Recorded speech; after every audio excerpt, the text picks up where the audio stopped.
ਅਸੀਂ ਮੁੱਢਲੀਆਂ ਲੋੜਾਂ ਇਹ ਸਮਝਦੇ ਹੀ ਨਹੀਂ। ਅਸੀਂ ਸਮਝਦੇ ਆਈਫੋਨ ਹੋਣਾ ਚਾਹੀਦਾ ਸਾਡੇ ਕੋਲੇ, ਕਾਰ ਪਹਿਲਾਂ ਲੋਕ ਕਹਿੰਦੇ ਕਾਰ ਹੋਣੀ ਚਾਹੀਦੀ ਹੈ, ਹੁਣ ਕਾਰ ਨਹੀਂ ਕਹਿੰਦਾ SUV ਹੋਣੀ ਚਾਹੀਦੀ ਹੈ। UK ਤੋਂ ਗਿਫਟ ਲਿਆਇਆ 2-3 ਤੇ ਉਹਨਾਂ 'ਚ ਇੱਕ ਬਰੱਸ਼ ਲਿਆਇਆ, ਉਹਦੇ ਵਿੱਚ ਸੈੱਲ ਪੈਂਦੇ ਸੀ। ਘਰ ਵਾਲੀ ਨੂੰ ਮੈਂ ਕਿਹਾ ਯਾਰ ਵੀ ਇਹ ਕੀ ਮੁੱਦਾ ਹੋਇਆ, ਕਹਿੰਦੀ ਇਹ ਮਤਲਬ ਸੈੱਲ ਪੈਂਦੇ ਫੇਰ ਚੱਲਦਾ। ਮੈਂ ਸਾਲਾ ਇੰਨੇ ਵੀ ਹੱਡ ਹਰਾਮ ਹੋ ਗਏ ਵੀ ਐਂ ਵੀ ਨਹੀਂ ਕਰ ਸਕਦਾ ਬੰਦਾ ਵੀ ਹਾਂ ਐਂ ਕਰਕੇ ਖੜਾ ਰਹਿ।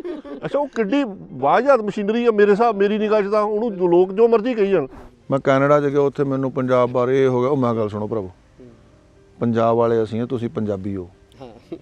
ਕੈਨੇਡਾ 'ਚ ਪੰਜਾਬੀ ਹੋ ਸਕਦੇ ਨੇ, ਕੈਨੇਡਾ 'ਚ ਪੰਜਾਬ ਨਹੀਂ ਹੈਗਾ।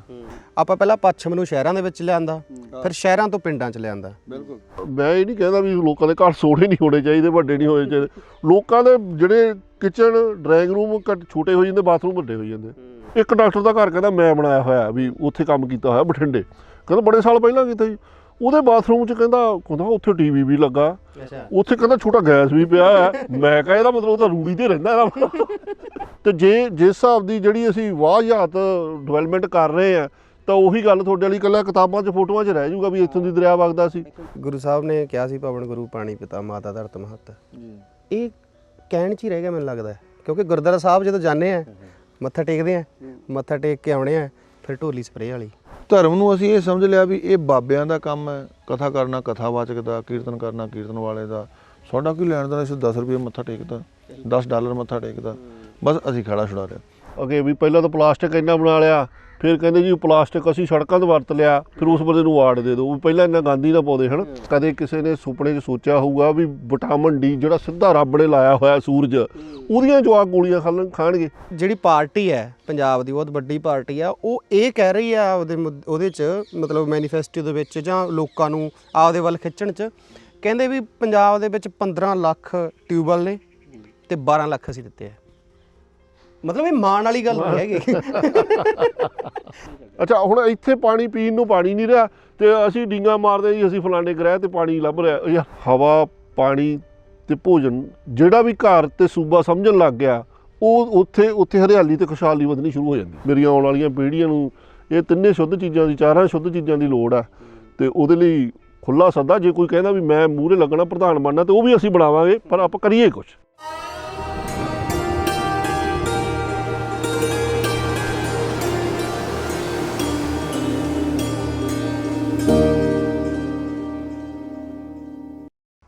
ਸਤਿ ਸ਼੍ਰੀ ਅਕਾਲ ਜੀ ਸਾਰਿਆਂ ਨੂੰ। ਅੱਜ ਅਸੀਂ ਜੰਗਲ ਦੇ ਵਿੱਚ ਬੈਠੇ ਹਾਂ ਤੇ ਬੜਾ ਵਧੀਆ ਲੱਗ ਰਿਹਾ, ਬਹੁਤ ਸੋਹਣਾ ਮਾਹੌਲ ਹੈ। ਖਾਸ ਤੌਰ ਤੇ ਜਿਹੜਾ ਪੰਜਾਬ ਹੈ ਇਹ 5 ਦਰਿਆਵਾਂ ਦੀ ਧਰਤੀ ਹੈ, ਪਾਣੀਆਂ ਦੀ ਧਰਤੀ ਹੈ। ਇੱਥੇ ਬਹੁਤ ਸਾਰੇ ਰੁੱਖ ਪੌਦੇ ਹੁੰਦੇ ਰਹੇ ਆ, ਪਰ ਹੌਲੀ ਹੌਲੀ ਜਿਹੜਾ ਸਮਾਂ ਸੀ ਉਹ ਬਦਲਦਾ ਗਿਆ, ਸਾਡਾ ਜਿਹੜਾ ਵਾਤਾਵਰਨ ਆ ਉਹ ਖਰਾਬ ਹੁੰਦਾ ਗਿਆ। ਪਰ ਬੜੇ ਯੋਧੇ ਇਹੋ ਜਿਹੇ ਆ ਜਿਹੜੇ ਕਿ ਹਜੇ ਵੀ ਇਸ ਧਰਤੀ ਨੂੰ ਦੁਬਾਰਾ ਫੇਰ ਹਰਿਆ ਭਰਿਆ ਬਣਾਉਣ ਦੇ ਵਿੱਚ ਬਹੁਤ ਯਤਨ ਕਰ ਰਹੇ ਆ। ਉਹਨਾਂ ਦੇ ਵਿੱਚ ਨੇ ਸਾਡੇ ਨਾਲ ਬਾਬਾ ਗੁਰਮੀਤ ਸਿੰਘ ਜੀ ਅਤੇ ਡਾਕਟਰ ਬਲਵਿੰਦਰ ਸਿੰਘ ਲੱਖੇਵਾਲੀ, ਉਹਨਾਂ ਦਾ ਸਵਾਗਤ ਕਰਦੇ ਹਾਂ। ਸਤਿ ਸ਼੍ਰੀ ਅਕਾਲ ਜੀ। ਖਾਸ ਤੌਰ 'ਤੇ ਮੈਂ ਇਹਨਾਂ ਨਾਲ ਗੱਲਬਾਤ ਅੱਜ ਇਸ ਮੁੱਦੇ 'ਤੇ ਕਰਨੀ ਹੈ ਕਿ ਇਹਨਾਂ ਨੇ ਬਹੁਤ ਸੋਹਣਾ ਉਪਰਾਲਾ ਕੀਤਾ ਹੈ। ਪਹਿਲੀ ਵਾਰ ਇੱਕ ਮੇਲਾ ਹੋ ਰਿਹਾ ਹੈ ਜਿਹੜਾ ਕਿ ਵਾਤਾਵਰਨ ਸੰਭਾਲ 'ਤੇ ਹੋ ਰਿਹਾ। ਜਿਹੜੇ ਵੀ ਸੰਸਥਾਵਾਂ ਨੇ, ਜਿਹੜੇ ਵੀ ਕੋਈ ਨਿੱਜੀ ਬੰਦਾ, ਉਹਨੇ ਵਾਤਾਵਰਨ ਨੂੰ ਲੈ ਕੇ ਆਪਣਾ ਕਦਮ ਅੱਗੇ ਵਧਾਇਆ ਹੈਗਾ, ਉਹਦੇ ਲਈ ਇਹਨਾਂ ਨੇ ਬਹੁਤ ਸੋਹਣਾ ਉਪਰਾਲਾ ਕੀਤਾ। ਇਹ ਇਹਨਾਂ ਤੋਂ ਹੀ ਆਪਾਂ ਪੁੱਛਾਂਗੇ ਕਿ ਇਹ ਕੀ ਚੀਜ਼ ਹੈ ਅਤੇ ਕਿਉਂ ਇਹ ਆਇਆ। ਬਾਬਾ ਜੀ ਆਪਾਂ ਹੋਰ ਵੀ ਗੱਲਾਂ ਕਰਾਂਗੇ, ਅਤੇ ਸਭ ਤੋਂ ਪਹਿਲਾਂ ਤਾਂ ਮਤਲਬ ਇਹੀ ਮੈਂ ਗੱਲ ਕਰਨਾ ਚਾਹੁੰਦਾ ਹੈ ਵੀ ਜਿਹੜਾ ਇਹ ਮੇਲਾ ਹੈ ਇਹਦੇ ਬਾਰੇ ਥੋੜ੍ਹਾ ਜਿਹਾ ਸਾਨੂੰ ਦੱਸੋ ਵੀ ਕਿਵੇਂ ਮਨ 'ਚ ਆਇਆ ਅਤੇ ਕਿਉਂ ਆਪਾਂ ਕਰ ਰਹੇ ਹਾਂ। ਅਸਲ 'ਚ ਜਿੱਥੋਂ ਮੇਰੀ ਜ਼ਿੰਦਗੀ ਸ਼ੁਰੂ ਹੁੰਦੀ ਹੈ, ਖਾਸ ਕਰਕੇ ਸ਼੍ਰੀਮਾਨ ਸੰਤ ਬਾਬਾ ਫਤਿਹ ਸਿੰਘ ਜੀ ਮਹਾਂਪੁਰਖ ਜਦੋਂ ਸੱਚਖੰਡ ਚਲੇ ਜਾਂਦੇ ਨੇ ਤਾਂ ਸੰਗਤ ਨੇ ਪਿਆਰ ਦੇ ਕੇ ਉਸ ਇਲਾਕੇ ਵਿੱਚ ਸੇਵਾ ਲਈ ਚੁਣਿਆ। ਮੇਰਾ ਧਿਆਨ ਗਿਆ ਨੌਜਵਾਨੀ ਵੱਲ।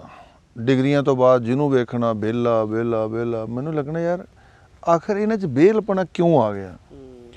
ਵੇਖਦਿਆਂ ਮੈਂ ਉਹਨਾਂ ਦੇ ਇੰਟਰਸਟ ਕ੍ਰੀਏਟ ਕਰਨ ਦੇ ਯਤਨ ਕੀਤੇ। ਖੈਰ ਮੈਨੂੰ ਕੋਈ ਬਹੁਤੀ ਜ਼ਿਆਦਾ ਉਹ ਨਾ ਨਿਕਲੀ। ਮੈਂ ਕਿਹਾ ਚਲੋ ਇਹ ਤਾਂ ਭਰਾ ਮੇਰੇ ਹੁਣ ਬਰਾਬਰ 'ਚ ਆ ਗਏ ਨੇ। ਜਿਹੜੇ ਸਾਡੇ ਯੰਗਸਟਰਸ ਨੇ ਉਹ ਇੱਥੇ ਤੱਕ ਆਉਂਦੇ, ਕਮ ਸੇ ਕਮ ਇਹ ਸਮਝ ਲੈਣ ਕਿ ਸਰਟੀਫਿਕੇਟ ਦਾ ਮਤਲਬ ਸਰਟੀਫਿਕੇਸ਼ਨ ਹੈ, ਪਰ ਜਸਟੀਫਿਕੇਸ਼ਨ ਕਿੱਦਾਂ ਹੋਵੇ, ਮਤਲਬ ਕੰਮ ਕਿਵੇਂ ਕੀਤਾ ਜਾਏ। ਉਹਦੇ 'ਚ ਮੈਂ ਬਹੁਤ ਸਾਰੇ ਯਤਨ ਕਰਦਿਆਂ ਮੈਨੂੰ ਲੱਗਿਆ ਵੀ ਸਪੋਰਟਸ ਇੱਕ ਬਹੁਤ ਵਧੀਆ ਵਿੰਗ ਹੈਗਾ। ਸਪੋਰਟਸ ਵਿੰਗ ਵਿੱਚ ਜਦੋਂ ਅਸੀਂ ਨਿੱਕੇ ਬੱਚਿਆਂ 'ਤੇ ਕੰਮ ਕਰਨਾ ਸ਼ੁਰੂ ਕੀਤਾ ਤਾਂ ਮੈਨੂੰ ਲੱਗਿਆ ਕਿ ਕੋਈ ਨਾ ਕੋਈ ਆਈਡਲ ਚਾਹੀਦਾ ਜਿਹਨੂੰ ਵੇਖ ਕੇ ਸਾਰਿਆਂ ਅੰਦਰ ਗ੍ਰਿਪਿੰਗ ਆਵੇ, ਗਰੋਥ ਕਰਨ ਦੀ ਮਤਲਬ ਉਹਨਾਂ ਅੰਦਰ ਇੱਕ ਇੱਛਾ ਸ਼ਕਤੀ ਪੈਦਾ ਹੋਏ।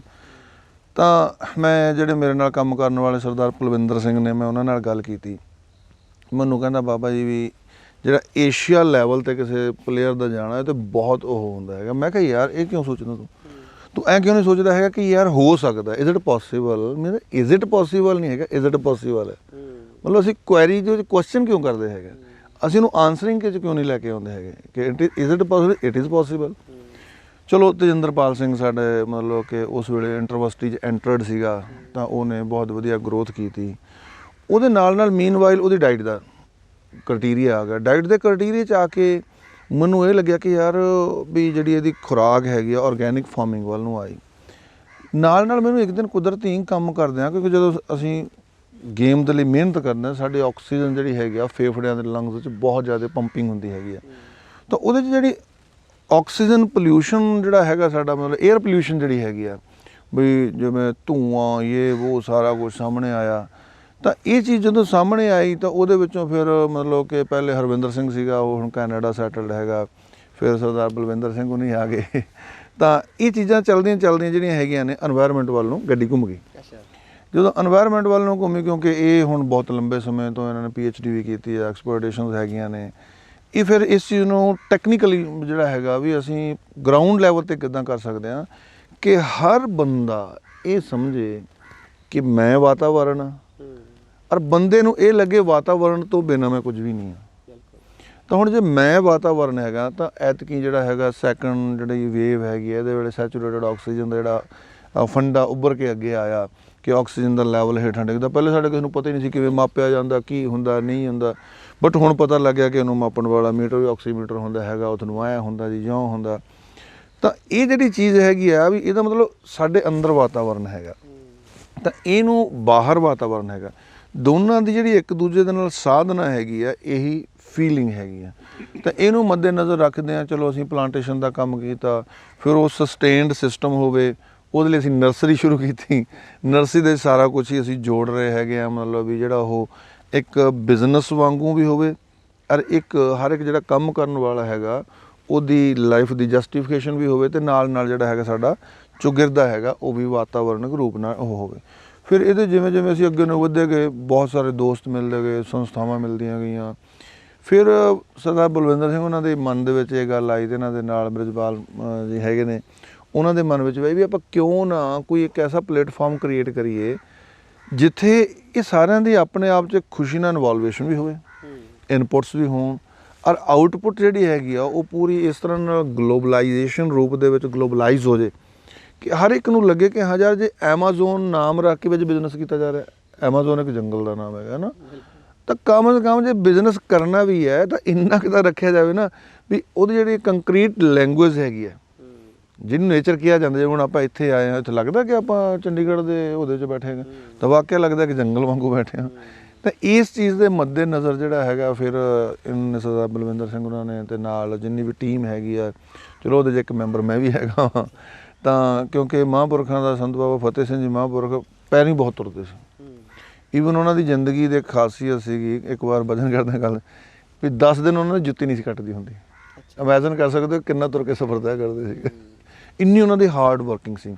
ਤਾਂ ਉਹ ਉਸ ਵੇਲੇ ਖੁਦ ਇੱਕ ਤੁਰੀ ਫਿਰਦੀ ਸੰਸਥਾ ਸੀ। ਅੱਜ ਉਹ ਸੰਸਥਾ ਦੇ ਬਹੁਤ ਸਾਰੇ ਰੂਪ ਬਣ ਗਏ ਨੇ, ਜਿਵੇਂ ਇਹਦੇ 'ਚ ਇੱਕ ਚੈਰੀਟੇਬਲ ਸੁਸਾਇਟੀ ਹੈਗੀ ਆ ਜਿਹੜੀ ਨੈਚੁਰਲ ਜਿੰਨੇ ਫੰਡੇ ਨੇ ਉਹਨਾਂ 'ਤੇ ਕੰਮ ਕਰਦੀ ਹੈ, ਇੱਕ ਟਰਸਟ ਹੈਗਾ ਜਿਹੜਾ ਸਪੋਰਟਸ 'ਤੇ ਕੰਮ ਕਰਦਾ ਹੈਗਾ। ਇਸ ਤਰ੍ਹਾਂ ਸੋਚ ਇੱਕ ਸੰਸਥਾ ਬਣਾਈ ਹੈਗੀ ਹੈ ਜਿਹੜੀ ਵਾਤਾਵਰਣ 'ਤੇ ਮਤਲਬ ਕਿ ਵੀ ਕੰਮ ਕਰੂਗੀ, ਜਿਹੜੇ ਸਾਰਿਆਂ ਨੂੰ ਇਕੱਠਾ ਕੀਤਾ ਜਾਵੇ। ਜਿਵੇਂ ਫਸਟ ਜਿਹੜਾ ਵਾਤਾਵਰਣ ਸੰਭਾਲ ਮੇਲਾ ਰੱਖਿਆ ਗਿਆ ਹੈਗਾ, ਇਹ ਮਹਾਂਪੁਰਖਾਂ ਦੀ ਜਿਹੜੀ 18 ਦਸੰਬਰ ਨੂੰ ਬਰਸੀ ਆ ਰਹੀ ਹੈ ਉਹ ਉਸ ਵੇਲੇ ਰੱਖਿਆ ਗਿਆ ਹੈਗਾ। ਵਧੀਆ ਜੀ। ਅਸਲ 'ਚ ਇਹਦੇ 'ਚ ਮੈਂ ਇਹਦਾ ਨਾਮ ਪੜ੍ਹਿਆ ਸੀ ਸੋਚ। ਇਹ ਜਿਹੜੀ ਸੋਚ ਆਈ ਇਹ ਬਹੁਤ ਸੋਹਣੀ ਆਈ। ਇਹਦਾ ਨਾਂ ਤੁਸੀਂ ਸੋਚ ਰੱਖਿਆ ਤੇ ਬਈ ਇਹਦੇ 'ਚ ਕਿਸ ਹਿਸਾਬ ਨਾਲ ਤੁਸੀਂ ਇਹਦਾ ਮੈਂ ਉਹ ਤਾਂ ਸਮਝ ਗਿਆ ਸ਼ੁਰੂ ਤੋਂ ਵੀ ਚੱਕਣੇ ਆ ਬੰਦੇ ਉਹ ਆਪਾਂ ਤਾਂ ਮੂਹਰੇ ਲੈ ਕੇ ਆਉਣੇ ਆ ਜਿਹੜੇ ਬੰਦੇ ਨੇ ਸੋਹਣਾ ਕੰਮ ਕੀਤਾ। ਕਿਹੜੇ ਤੁਸੀਂ ਇਹਦੇ 'ਚ ਰੱਖਿਆ ਅਵਾਰਡ? ਆਪਾਂ ਥੋੜ੍ਹਾ ਜਿਹਾ ਸੰਖੇਪ ਦੇ ਵਿੱਚ ਗੱਲਬਾਤ ਕਰੀਏ ਤਾਂ ਇਹਦੇ ਵਿੱਚ ਸਰਬਜੀਤ ਵੀਰ ਇੱਕ ਤਾਂ ਤੁਸੀਂ ਕਿਹਾ ਸੋਚ ਹੈ ਨਾ ਵੀ ਇਹਦਾ ਨਾਂ ਹੀ ਸੋਚ, ਅਸੀਂ ਇਹਨੂੰ ਇੱਕ ਉਹ ਪਲੇਟਫਾਰਮ ਮੰਨਦੇ ਆ ਵੀ ਜਿਹੜਾ ਕਿਸੇ ਖਾਸ ਵਿਅਕਤੀ ਵਿਸ਼ੇਸ਼ ਨਾਲ ਨਹੀਂ ਹੈਗਾ ਜਾਂ ਖਾਸ 5-7 ਬੰਦਿਆਂ ਨਾਲ ਜੁੜਿਆ ਨਹੀਂ ਹੋਏਗਾ। ਇਹ ਇੱਕ ਉਹ ਪਲੇਟਫਾਰਮ ਆ ਜਿੱਤੇ ਜਿਹੜਾ ਬੰਦਾ ਇਸ ਚੀਜ਼ ਦੀ ਅਹਿਮੀਅਤ ਨੂੰ ਜਾਣਦਾ ਕਿ ਸਾਨੂੰ ਤੇ ਸਾਡੀਆਂ ਆਉਣ ਵਾਲੀਆਂ ਪੀੜ੍ਹੀਆਂ ਨੂੰ ਸ਼ੁੱਧ ਹਵਾ ਦੀ ਲੋੜ ਹੈ, ਸ਼ੁੱਧ ਪਾਣੀ ਦੀ ਲੋੜ ਹੈ, ਸ਼ੁੱਧ ਭੋਜਨ ਦੀ ਲੋੜ ਹੈ ਤੇ ਸਾਫ਼ ਧਰਤ ਦੀ ਲੋੜ ਹੈ। ਉਹ ਸਾਰਿਆਂ ਲਈ ਇਹ ਪਲੇਟਫਾਰਮ ਖੁੱਲ੍ਹਾ ਹੈ ਤੇ ਇਹ ਉਹਨਾਂ ਸੋਚ ਦੇ ਜਿਹੜੇ ਧਾਰਨੀ ਲੋਕਾਂ ਲਈ ਇਹ ਸੋਚ ਹੀ ਬਣਾਤੀ ਵੀ ਜਿਹੜੇ ਉਹ ਸੋਚਦੇ ਆ ਉਹਨਾਂ ਲਈ ਇਹ ਸੋਚ ਆ ਵੀ ਆ ਜਾਓ ਆ ਜਾਓ ਹੈਨਾ, ਅੱਛਾ ਵੀ ਇਹਦੇ 'ਚ ਦਾਖਲ ਹੋ ਜਾਓ। ਤੇ ਰਹੀ ਗੱਲ ਜਿਹੜੀ ਤੁਸੀਂ ਕਿਹਾ ਕਿ ਇਹਦੇ 'ਚ ਆਪਾਂ ਜਿਹੜੇ ਅਵਾਰਡ ਰੱਖੇ ਆ ਜੀ, 5 ਅਵਾਰਡ ਤਾਂ ਸੰਸਥਾਵਾਂ ਲਈ ਆ। ਪਹਿਲਾ ਸ਼੍ਰੋਮਣੀ ਵਾਤਾਵਰਨ ਸੰਭਾਲ ਅਵਾਰਡ ਹੈ। ਉਹ ਅਵਾਰਡ ਆ ਕਿ ਜਿਹੜੀ ਸੰਸਥਾ ਨੂੰ ਉਹ 1.25 ਲੱਖ ਰੁਪਏ ਦਾ ਅਵਾਰਡ ਹੈ, ਉਹ ਆਪਾਂ ਉਸ ਸੰਸਥਾ ਨੂੰ ਦੇਣਾ ਵੀ ਜਿਹੜਾ ਵਾਤਾਵਰਨ ਜੁੜੇ ਹੋਏ ਕਈ ਮੁੱਦਿਆਂ ਤੇ ਕੰਮ ਕਰਦੀ ਹੈ। ਮਤਲਬ ਵੀ ਉਹ ਪਾਣੀ 'ਤੇ ਵੀ ਕੰਮ ਕਰ ਰਹੀ ਆ ਸੰਸਥਾ, ਉਹ ਬੂਟਿਆਂ 'ਤੇ ਵੀ ਕੰਮ ਕਰਦੀ ਆ, ਉਹ ਧਰਤੀ ਦੀ ਸਾਂਭ ਸੰਭਾਲ 'ਤੇ ਵੀ ਕਰਦੀ ਆ, ਜਿੰਨੇ ਵੀ ਮੇਜਰ ਆਸਪੈਕਟ ਵਾਤਾਵਰਨ ਨਾਲ ਜੁੜੇ ਹੋਏ। ਫਿਰ ਉਸ ਤੋਂ ਬਾਅਦ ਦੂਸਰਾ ਜਿਹੜਾ ਅਵਾਰਡ ਹੈਗਾ ਉਹ ਹਰਿਆਵਲ ਧਰਤ ਅਵਾਰਡ ਹੈ। ਇਹ ਉਸ ਸੰਸਥਾ ਨੂੰ ਆਪਾਂ ਦੇਵਾਂਗੇ, ਇਹ 75,000 ਦਾ। ਫਿਰ 4 ਅਵਾਰਡ 75,000 ਦੇ ਨੇ। ਅੱਛਾ। ਤੇ ਉਹ ਜਿਹੜਾ ਹਰਿਆਵਲ ਧਰਤ ਅਵਾਰਡ ਹੈ ਉਹ ਆਪਾਂ ਉਸ ਸੰਸਥਾ ਨੂੰ ਦੇਣਾ ਵੀ ਜਿਹੜਾ ਇਸ ਧਰਤੀ ਨੂੰ, ਬਾਬੇ ਨਾਨਕ ਦੀ ਧਰਤੀ ਨੂੰ, ਜਿੱਥੇ ਅਸੀਂ ਸਪੀਕਰਾਂ 'ਚ ਆਵਾਜ਼ ਸੁਣਦੇ ਆ ਵੀ ਸਾਹ ਧਰਤ ਪਈ ਹਰਿਆਵਲੀ ਜਿੱਥੇ ਮੇਰਾ ਸਤਿਗੁਰੂ ਬੈਠਾ ਹੈ, ਤੇ ਅਸੀਂ ਕੰਕਰੀਟ ਦੇ ਜੰਗਲ ਖੜੇ ਕਰਤੇ ਆ, ਵੀ ਉਸ ਧਰਤ ਨੂੰ ਹਰਿਆ ਭਰਿਆ ਕਰਨ ਵਾਸਤੇ ਸੰਸਥਾ ਐਕਚੁਅਲ 'ਚ ਲੱਗੀ ਹੋਈ ਆ ਔਰ ਉਹਨੇ ਬੂਟੇ ਲਾਏ ਨਹੀਂ ਇਕੱਲੇ, ਸੰਭਾਲੇ ਵੀ ਆ। ਇਹ ਦੂਸਰਾ ਅਵਾਰਡ ਉਹਨਾਂ ਲਈ ਆ, ਹੈ ਨਾ। ਤੇ ਫਿਰ ਤੀਸਰਾ ਅਵਾਰਡ ਜਿਹੜਾ ਹੈਗਾ ਉਹ ਨਰੋਈ ਧਰਤ ਪੁਰਸਕਾਰ ਹੈ। ਅੱਛਾ। ਵੀ ਜਿਹੜੀ ਸੰਸਥਾ ਇਸ ਧਰਤੀ ਨੂੰ ਐਕਚੁਅਲ 'ਚ ਮਾਂ ਸਮਝ ਕੇ ਉਹਦੀ ਸਾਂਭ ਸੰਭਾਲ 'ਤੇ ਕੰਮ ਕਰ ਰਹੀ ਹੈ। ਅੱਛਾ। ਇੱਕ ਅਵਾਰਡ ਹੈਗਾ ਪਾਣੀਆਂ ਦੇ ਰਾਖੇ, ਵੀ ਜਿਹੜੀ ਸੰਸਥਾ ਪੰਜਾਬ ਦੇ ਜਿਹੜੇ ਗੰਦਲੇ ਹੋ ਰਹੇ ਪਾਣੀ ਨੇ ਉਹਨਾਂ ਦੀ ਸਾਂਭ ਸੰਭਾਲ, ਉਹਨਾਂ ਦੀ ਸਫਾਈ ਕਰਨ ਵਾਸਤੇ ਜਿਹੜੀ ਦੁਬਾਰਾ ਇਹ ਕਰਨਾ ਲੋਚਦੀ ਹੈ ਕਿ ਵੀ ਪਾਣੀ ਪਹਿਲਾਂ ਵਾਂਗੂ ਹੋਵੇ, ਬੰਦਾ ਤੁਰਿਆ ਜਾਂਦਾ ਖਾਲੇ 'ਚ ਪਾਣੀ ਪੀ ਲੇ, ਹੈ ਨਾ। ਇਹ ਲੱਗਦਾ ਤਾਂ ਸੁਪਨਾ, ਪਰ ਬਾਬਾ ਨਾਨਕ ਕਦੇ ਤਾਂ ਪੂਰਾ ਕਰੂਗਾ। ਤਾਂ ਇਹ ਅਵਾਰਡ ਜਿਹੜਾ ਉਹਨਾਂ ਲਈ ਹੈਗਾ, ਹੈ ਨਾ। ਤਾਂ ਇੱਦਾਂ ਇਹ 5 ਅਵਾਰਡ ਨੇ ਆਪਣੇ ਜਿਹੜੇ। ਇੱਕ ਪਹਿਲਾ ਹੈਗਾ, ਇੱਕ ਹੈਗਾ ਜਿੱਥੇ ਸਫਾਈ ਉੱਥੇ ਖੁਦਾਈ। ਇਹ ਬਹੁਤ ਮਤਲਬ ਵੈਸੇ ਅਸੀਂ ਸਾਰੇ ਅਵਾਰਡ ਬੜੇ ਉਹਦੇ ਨਾਲ ਸੋਚ ਕੇ ਰੱਖੇ ਹੋਏ ਆ। ਜਿੱਥੇ ਸਫਾਈ ਉੱਥੇ ਖੁਦਾਈ, ਇਹ ਖਾਸ ਤੌਰ 'ਤੇ ਉਹਨਾਂ ਪਿੰਡਾਂ ਅਤੇ ਉਹਨਾਂ ਪੰਚਾਇਤਾਂ ਲਈ ਇਹ ਅਵਾਰਡ ਹੈ ਜਾਂ ਸੰਸਥਾਵਾਂ ਲਈ ਜਿਹੜੇ ਕੂੜੇ ਦਾ ਸਹੀ ਪ੍ਰਬੰਧ ਕਰਦੇ ਆ। ਨਹੀਂ ਤਾਂ ਤੁਹਾਨੂੰ ਪਤਾ ਵੀ 12,500 ਪਿੰਡਾਂ 'ਚੋਂ ਕਿੰਨੇ ਕੁ ਪਿੰਡ ਨੇ ਜਿੱਥੇ ਰੂੜੀਆਂ ਤੁਹਾਡਾ ਸਵਾਗਤ ਨਹੀਂ ਕਰਦੀਆਂ। ਤਾਂ ਉਹ ਕੂੜੇ ਦੀ ਸਾਂਭ ਸੰਭਾਲ, ਸਾਫ਼ ਸਫਾਈ, ਮਤਲਬ ਜੇ ਈਵਨ ਸ਼ਹਿਰ ਦਾ ਵੀ ਕੋਈ ਪੋਰਸ਼ਨ ਹੋਊਗਾ ਤਾਂ ਅਸੀਂ ਉਸ ਸੰਸਥਾ ਨੂੰ ਵੀ ਆਪਾਂ ਅਵਾਰਡ ਦੇ ਸਕਦੇ। ਬਾਈ ਮੈਨੂੰ ਲੱਗਦਾ ਵੀ ਰੂੜੀਆਂ ਨਾਲੋਂ, ਬਾਈ ਤੁਸੀਂ ਵੀ ਸਹਿਮਤ ਹੋਗੇ ਮੇਰੇ ਨਾਲ ਸ਼ਾਇਦ, ਰੂੜੀਆਂ ਨਾਲੋਂ ਜ਼ਿਆਦਾਤਰ ਪਿੰਡਾਂ ਦੇ ਆਪਾਂ ਟੋਬੇ ਬਹੁਤ ਜ਼ਿਆਦਾ ਖਰਾਬ ਕੀਤੇ ਆ। ਇਹ ਮੇਰੇ ਮਨ ਦੇ ਵਿੱਚ ਬਹੁਤ ਵੱਡਾ ਮਤਲਬ ਦੁੱਖ ਹੈ। ਸਾਡੇ ਪਿੰਡ ਦੇ ਵਿੱਚ ਵੀ ਇੱਦਾਂ, ਬਹੁਤੇ ਪਿੰਡ ਹੋਰ ਵੀ ਇੱਦਾਂ। ਆਪਾਂ ਪਹਿਲਾਂ ਪੱਛਮ ਨੂੰ ਸ਼ਹਿਰਾਂ ਦੇ ਵਿੱਚ ਲਿਆਂਦਾ, ਫਿਰ ਸ਼ਹਿਰਾਂ ਤੋਂ ਪਿੰਡਾਂ 'ਚ ਲਿਆਂਦਾ। ਬਿਲਕੁਲ। ਤੇ ਇਹਦਾ ਤੁਹਾਨੂੰ ਲੱਗਦਾ ਕੋਈ ਹੱਲ ਹੋਊ? ਬਹੁਤੇ ਪਿੰਡਾਂ ਨੇ ਹੱਲ ਕੱਢਿਆ, ਉਹਦੀ ਥਾਂ ਤੇ ਪਾਰਕ ਬਣਾਤਾ, ਪਰ ਮੇਰੇ ਹਿਸਾਬ ਨਾਲ ਪਾਰਕ ਪਿੰਡ ਦੇ ਵਿੱਚ ਪਾਰਕ ਨਹੀਂ ਇੰਨਾ ਹੋਰ ਵਧੀਆ। ਵਾਟਰ ਬੋਡੀ ਦਾ ਨਾਮ ਜਿਹੜਾ ਨਾ, ਉਹ ਵਾਟਰ ਬੋਡੀ ਹੀ ਰਹਿਣਾ ਚਾਹੀਦਾ। ਹਾਂ। ਕਿਉਂਕਿ ਵਾਟਰ ਬੋਡੀ ਕਿਡਨੀ ਹੈ ਅਰਥ ਦੀ। ਹਾਂ। ਇਹ ਧਰਤੀ ਦੇ ਅੰਦਰ ਪਾਣੀ ਜਿਹੜਾ ਹੈਗਾ ਉਹਨੂੰ ਪ੍ਰੀਜ਼ਰਵ ਕਰਨ ਵਾਸਤੇ ਕੁਆਲਿਟੀ ਦਿੰਦੀ ਹੈ। ਯਾਰ ਮੈਂ ਨਾ ਇੱਕ ਐਗਜ਼ਾਮਪਲ ਦਿੰਦਾ ਹੁੰਦਾ ਵੀ ਸਾਡੇ ਲੋਕ ਨਾ, ਮਤਲਬ ਜਿਵੇਂ ਅੱਗੇ ਵੀ ਪਹਿਲਾਂ ਤਾਂ ਪਲਾਸਟਿਕ ਇੰਨਾ ਬਣਾ ਲਿਆ, ਫਿਰ ਕਹਿੰਦੇ ਜੀ ਪਲਾਸਟਿਕ ਅਸੀਂ ਸੜਕਾਂ 'ਤੇ ਵਰਤ ਲਿਆ, ਫਿਰ ਉਸ ਬੰਦੇ ਨੂੰ ਅਵਾਰਡ ਦੇ ਦਿਓ। ਪਹਿਲਾਂ ਇੰਨਾ ਗੰਦ ਹੀ ਨਾ ਪਾਉਂਦੇ ਹਨ। ਹੁਣ ਜਿਹੜੇ ਜਿਵੇਂ 12,500 ਪਿੰਡ ਨੇ, ਕੋਈ ਪਿੰਡ ਛੋਟੇ ਆ ਕੋਈ ਵੱਡੇ ਆ, ਔਰ ਜਿਹੜੇ ਛੱਪੜ ਹੈ, ਛੱਪੜ ਕਿਸੇ ਵਿਅਕਤੀ ਵਿਸ਼ੇਸ਼ ਨੇ ਨਹੀਂ ਬਣਾਏ ਸੀ। ਉੱਥੇ ਕਿਤੇ ਵੀ ਤੁਹਾਨੂੰ ਕਿਸੇ ਦਾ ਤਖਤੀ ਲੱਗੀ ਹੋਈ, ਪੱਥਰ ਲੱਗਿਆ ਨਹੀਂ ਮਿਲੂਗਾ ਵੀ ਇਹ ਫਲਾਣੇ ਦੇ ਬਾਬੇ ਨੇ ਬਣਾਇਆ ਸੀ ਜਾਂ ਫਲਾਣੇ ਨੇ ਬਣਾਇਆ ਸੀ। ਉਹ ਕੁਦਰਤੀ ਰੂਪ 'ਚ ਪਰਮਾਤਮਾ ਨੇ ਉੱਪਰ ਵਾਲੇ ਬਾਬੇ ਨੇ ਬਣਾਏ ਸੀ। ਵੀ ਢਲਾਨਾਂ ਦੇ ਹਿਸਾਬ ਨਾਲ, ਟੋਪੋਗ੍ਰਾਫੀ ਦੇ ਹਿਸਾਬ ਨਾਲ ਕਿਸੇ ਪਿੰਡ ਦੇ ਵਿੱਚ 4 ਛੱਪੜ ਸੀ, ਕਿਸੇ 5, ਕਿਉਂਕਿ ਕਿਸੇ ਏਰੀਏ ਦੀ ਢਲਾਣ ਕਿੱਥੇ ਸੀ, ਕਿਸੇ ਦੀ। ਇਹ ਗਰਾਊਂਡ ਵਾਟਰ ਰਿਚਾਰਜ ਦੇ ਸਾਧਨ ਸੀਗੇ। ਉਹ ਹੁਣ ਪੁੱਠਾ ਰੁਝਾਨ ਇਹ ਚੱਲ ਪਿਆ ਕਿ ਵੀ ਉਹ ਬੰਦੇ, ਲੋਕਾਂ ਨੂੰ ਇਹ ਲੱਗਦਾ ਇਹਨੂੰ ਫਲੈਟ ਕਰੋ, ਵੀ 5 ਛੱਪੜ ਆ, ਉਹ ਛੱਪੜ ਨੂੰ ਐਂ ਸੋਚਦੇ ਵੀ ਇਹ ਗੰਦ ਦਾ ਘਰ ਹੈ, ਉਹ ਅਸੀਂ ਕ੍ਰੀਏਟ ਕੀਤਾ। ਵੀ ਉਹ ਕਰੋ ਯਾਰ, 5 ਕੀ ਕਰਨੇ ਆ, ਮੱਝਾਂ ਤਾਂ ਘਰੇ ਧਵਾਉਂਦੇ, ਉਹ ਜਿਵੇਂ ਕਾਰਾਂ ਧੋਂਦੇ ਉਵੇਂ ਤਾਂ ਮੱਝਾਂ ਧੋਂਦੇ ਅੱਜ ਕੱਲ੍ਹ ਲੋਕ। ਤੇ ਉਹ ਇੱਕ ਵੀ 5 ਆ, 5 ਚੋਂ 3 ਨੂੰ ਪੂਰ ਕਰ ਦਿਓ, ਤੇ ਉੱਥੇ ਤੁਸੀਂ ਜੀ ਫਿਰ ਮਿੱਟੀ ਭਰਤ ਪਾ ਕੇ ਉੱਥੇ ਘਾਹ ਲਾ ਕੇ ਫਿਰ ਉੱਤੇ ਪਾਣੀ ਲਾਈ ਜਾਓ। ਪਹਿਲਾਂ ਪਾਣੀ ਦਾ ਸੋਮਾ ਖਰਾਬ ਕੀਤਾ, ਫਿਰ ਸਾਫ਼ ਪਾਣੀ ਵੀ ਵੇਸਟ ਕਰਦੇ ਆ, ਕਿਉਂਕਿ ਜੇ ਤੁਸੀਂ ਉਹਦਾ ਪ੍ਰੋਪਰਲੀ ਨਹੀਂ ਯੂਜ਼ ਕਰ ਰਹੇ ਤਾਂ ਇੱਕ ਤਰ੍ਹਾਂ ਦੀ ਅਸੀਂ ਵੇਸਟ ਕਰ ਰਹੇ। ਸੋ ਇਹ ਵਾਲਾ ਅਵਾਰਡ ਇਸੇ ਚੀਜ਼ ਨਾਲ ਸੰਬੰਧਿਤ ਹੈ ਵੀ ਕਿਹੜੇ ਪਿੰਡ ਨੇ ਜਾਂ ਕਿਹੜੀ ਆਰਗੇਨਾਈਜੇਸ਼ਨ ਨੇ ਉਹ ਕੀਤਾ ਹੋਇਆ ਸਾਫ਼ ਸਫਾਈ, ਕੂੜਾ ਪ੍ਰਬੰਧਨ, ਕਿਉਂਕਿ ਕੂੜਾ ਹੀ ਤਾਂ ਵਿੱਚ ਆਉਂਦਾ ਨਾ, ਪੋਲੀਥੀਨ ਆਉਂਦਾ, ਜੋ ਜਵਾਕ ਗੰਦ ਪਿੱਲ ਖਾਂਦੇ ਆ ਉਹਨਾਂ ਦੇ ਕੁਰਕਰਿਆਂ ਦੇ ਪੈਕਟ ਆ ਜਾਂ ਹੋਰ ਆ, ਉਹੀ ਤਾਂ ਆਉਂਦੀਆਂ ਉਹਦੇ 'ਚ। ਫਿਰ 3 ਅਵਾਰਡ ਵਿਅਕਤੀ ਵਿਸ਼ੇਸ਼ ਲਈ ਆ। ਇੱਕ ਰੁੱਖਾਂ ਦਾ ਰਾਖਾ, ਵੀ ਜਿਹੜੀ ਕੋਈ ਵੀ ਸ਼ਖਸੀਅਤ ਹੈ ਜਿਹੜੀ ਰੁੱਖਾਂ ਨੂੰ ਲਾਉਣ ਤੇ ਸੰਭਾਲਣ ਤੇ ਕੰਮ ਕਰ ਰਹੀ ਹੈ, ਕੱਲਾ ਬੰਦਾ ਹਾਂ। 3 ਅਵਾਰਡ ਆਪਣੇ ਵਿਅਕਤੀ ਵਿਸ਼ੇਸ਼ ਲਈ ਆ ਵੀ ਉਹਨਾਂ ਨੂੰ ਦੇਣੇ ਆ। ਫਿਰ ਇਹ ਉਹਨਾਂ ਦੇ ਵਿੱਚੋਂ ਜਿਹੜਾ ਦੂਸਰਾ ਅਵਾਰਡ ਹੈਗਾ ਮੇਰੀ ਮਿੱਟੀ ਮੇਰਾ ਸੋਨਾ, ਇਹ ਪਾਰਟੀਕੂਲਰਲੀ ਉਸ ਕਿਸਾਨ ਲਈ ਹੈ ਜਿਹੜਾ ਕਿਸਾਨ ਆਪਣੀ ਧਰਤੀ ਨੂੰ ਐਕਚੁਅਲ ਮਾਂ ਸਮਝਦਾ ਵੀ ਹਾਂ ਮੇਰੀ ਮਿੱਟੀ 'ਚੋਂ ਸੋਨਾ ਨਿਕਲਦਾ, ਤੇ ਉਹ ਵਿਦਆਊਟ ਕਿਸੇ ਕੈਮੀਕਲ ਦੇ, ਵਿਦਆਊਟ ਕਿਸੇ ਹੋਰ ਚੀਜ਼ਾਂ ਦੇ ਕੁਦਰਤੀ ਰੂਪ 'ਚ ਉਹ ਖੇਤੀ ਕਰਦਾ। ਤੇ ਜਿਹੜਾ ਤੀਸਰਾ ਜਿਹੜਾ ਵਿਅਕਤੀ ਵਿਸ਼ੇਸ਼ ਵਾਲੀ ਲੜੀ 'ਚੋਂ ਜਿਹੜਾ ਤੀਸਰਾ ਅਵਾਰਡ ਹੈ, ਇਹ 3 ਅਵਾਰਡ 50,000 ਦੇ ਨੇ, ਉਹ ਹੈਗਾ ਆਪਣਾ ਜਿਹੜਾ ਹੈਗਾ ਉਹ ਖੇਤੀ ਦੇ ਅਵਾਰਡ ਹੈ, ਉੱਤਮ ਖੇਤੀ ਅਵਾਰਡ। ਉਹ ਵੀ ਜੇ ਖੇਤ, ਜਿਵੇਂ ਆਪਾਂ ਇਸ ਖੇਤ 'ਚ ਵੀ ਬੈਠੇ ਹੋਏ ਨਾ, ਵੀ ਇੱਥੇ ਹੁਣ ਸਰੋਂ ਵੀ ਲੱਗੀ ਹੋਈ ਆ, ਅੰਬ ਵੀ ਲੱਗੇ ਹੋਏ ਆ, ਚੀਕੂ ਵੀ ਲੱਗੇ ਹੋਏ ਆ, ਵੀ ਬਹੁਤ ਭਾਂਤੀ ਖੇਤੀ ਆ, ਵੀ ਫਲ ਵੀ ਨੇ, ਜੰਗਲਾਤ ਵਾਲੀਆਂ ਫਸਲਾਂ ਵੀ ਨੇ, ਵੀ ਜਿਹੜੀ ਐਕਚੁਅਲ ਖੇਤੀ ਦੀ ਲੋੜ ਆ ਜਿਹੜਾ ਵੀ ਕੋਈ ਕਿਸਾਨ ਉਹ ਕਰਦਾ ਹੋਊਗਾ ਤਾਂ ਇਹ ਅਵਾਰਡ ਉਹਦੇ ਲਈ ਹੈ। ਸੋ ਇਹ 8 ਅਵਾਰਡ ਨੇ ਆਪਾਂ ਜਿਹੜੇ ਦੇ ਰਹੇ ਹਾਂ। ਬਾਈ ਤੁਸੀਂ ਜਿਵੇਂ ਜਿੰਨੇ ਵੀ ਸਾਰੇ ਦੱਸੇ ਆ ਅਵਾਰਡ ਹੈ ਨਾ, ਇਹਦੇ 'ਚ ਅਸਲ ਮਕਸਦ ਤਾਂ ਇਹ ਆ ਵੀ ਸਾਰਾ ਪੰਜਾਬ ਇਹੋ ਜਿਹਾ ਹੋ ਜੇ। ਹਾਂ ਬਿਲਕੁਲ, ਉਹ ਲੋਕਾਂ ਨੂੰ ਚੇਟਕ ਲਾਉਣੀ ਹੈ ਨਾ, ਵੀ ਜਿਹੜੇ ਉਸ ਖੇਤਰ 'ਚ ਹੋਰ ਵੀ ਕੰਮ ਕਰ ਰਹੇ ਆ। ਹੁਣ ਮੰਨ ਲਓ ਅਸੀਂ ਕਿਸੇ ਫਲਾਨਾ ਸਿੰਘ ਨੂੰ ਅਸੀਂ ਅਵਾਰਡ ਦੇਤਾ, ਮੇਬੀ ਉਸ ਤੋਂ ਬਹੁਤ ਵਧੀਆ ਕੰਮ ਕਰਨ ਵਾਲਾ ਬੰਦਾ ਕਵੇ ਬਾਅਦ 'ਚ ਉਹਨੂੰ ਪਤਾ ਲੱਗੇ ਮੈਨੂੰ ਨਹੀਂ ਮਿਲਿਆ, ਤਾਂ ਅਸੀਂ ਉਹਨੂੰ ਇੱਕ ਇਹ ਲੱਗੂ ਵੀ ਹਾਂ ਯਾਰ ਅਗਲੇ ਸਾਲ ਮੈਂ ਉੱਥੇ ਪਹੁੰਚਣਾ ਹੈ। ਇਹ ਜਿਹੜਾ ਜਿੱਥੋਂ ਗੱਲ ਸ਼ੁਰੂ ਕੀਤੀ ਸੀ ਵੀ ਆਪਾਂ ਇੱਕ ਪਲੇਟਫਾਰਮ 'ਤੇ ਸਾਰੀਆਂ ਧਿਰਾਂ ਨੂੰ ਇਕੱਠੀਆਂ ਕਰਨਾ ਤੇ ਉਹਨਾਂ ਦੀ ਆਵਾਜ਼ ਨੂੰ ਔਨ ਪੇਪਰ ਲੈ ਕੇ ਆਉਣਾ, ਮੁੱਖ ਮੁੱਦਾ ਸਾਡਾ ਇਹ ਹੈ। ਜਿਵੇਂ ਪਿੱਛੇ ਨਾ ਅਸੀਂ ਸੌਰੀ ਟੂ ਸੇ ਤੁਹਾਡੇ ਵਿੱਚ ਹੀ ਗੱਲ ਹੈ, ਜਦੋਂ 550 ਸਾਲਾ ਗੁਰੂ ਨਾਨਕ ਸਾਹਿਬ ਦਾ ਸੀ ਤਾਂ ਅਸੀਂ 550 ਕਲੱਬ ਜਿਹੜੇ ਸੀ ਉਹਨਾਂ ਨੂੰ ਐਸੋਸੀਏਟ ਕੀਤਾ ਸੀ। ਅੱਛਾ ਜੀ। ਤੇ ਉਹਦਾ ਵਧੀਆ ਅਸਰ ਇਹ ਗਿਆ ਕਿ ਉਹਨਾਂ ਦੇ ਜਿਹੜੇ ਕੰਮ ਕਰਨ ਵਾਲੇ ਜੈਂਟਲਮੈਨ ਸੀ, ਕਿਉਂਕਿ ਹੁਣ 550 ਨੂੰ ਆਪਾਂ ਕਦ ਮਿਲੇ ਹੁੰਦੇ ਹਨ, ਜੇ ਮਿਲੇ ਵੀ ਆ ਤਾਂ ਬਾਈ ਫੇਸ ਸਤਿ ਸ੍ਰੀ ਅਕਾਲ ਇੰਨੀ ਕੀ ਹੁੰਦੇ ਆ। ਮਤਲਬ ਉਹਨਾਂ 'ਚ ਲੋਕਾਂ ਨੂੰ ਇੰਨਾ ਚੰਗਾ ਲੱਗਿਆ ਕਿ ਯਾਰ ਸ਼ਾਇਦ ਅਸੀਂ ਕਿਤੇ ਮਿਲੇ ਸੀ, ਉਸ ਗੱਲ ਕਰਕੇ ਸਾਡਾ ਨਾਮ ਜਿਹੜਾ ਹੈਗਾ ਇਹਦੇ 'ਚ ਨਾਮਜ਼ਦ ਹੋਇਆ।